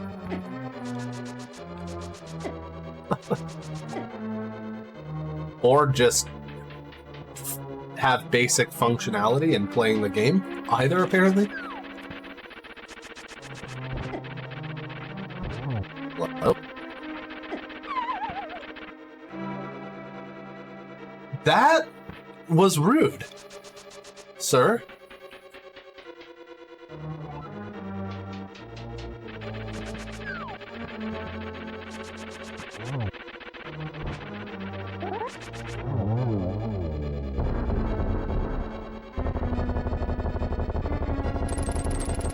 Ah, too early. You got a hook shot through a block.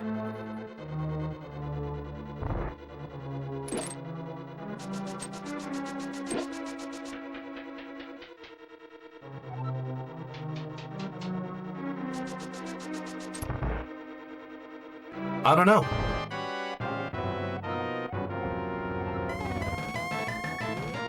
Here you go.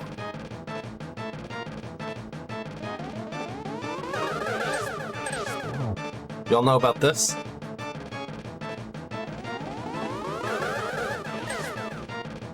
Alright, this thing actually sucks. Trying to do.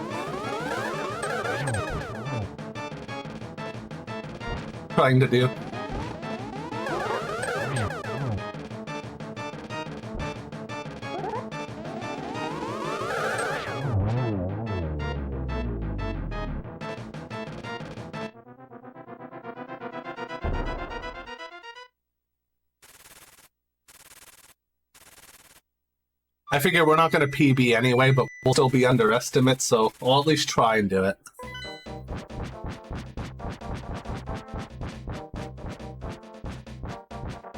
Had to get at least one, though.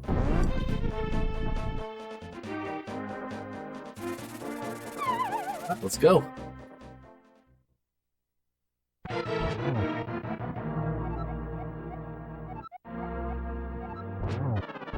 Three, 4, 5, 6. That's phase 1 done. 1 for good luck. 1, 2, 3, 4, 5, 6.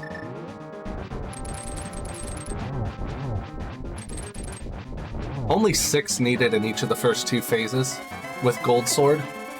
Oh, that's... Okay, we still got the hit. Ooh, okay, good warp so far. Wow, amazing warp so far.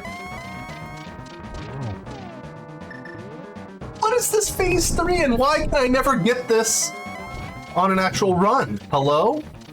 Okay, that was unfortunate.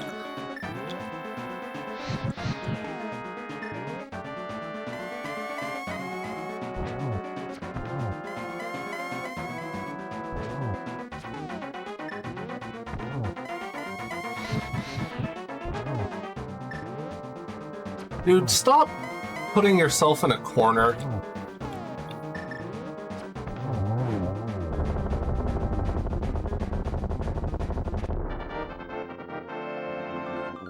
Oh, that was unfortunate. But that was the best Phase 3 I've ever seen in a run. It's a shame I can never get that on PV pace. Also, goal. And that's time.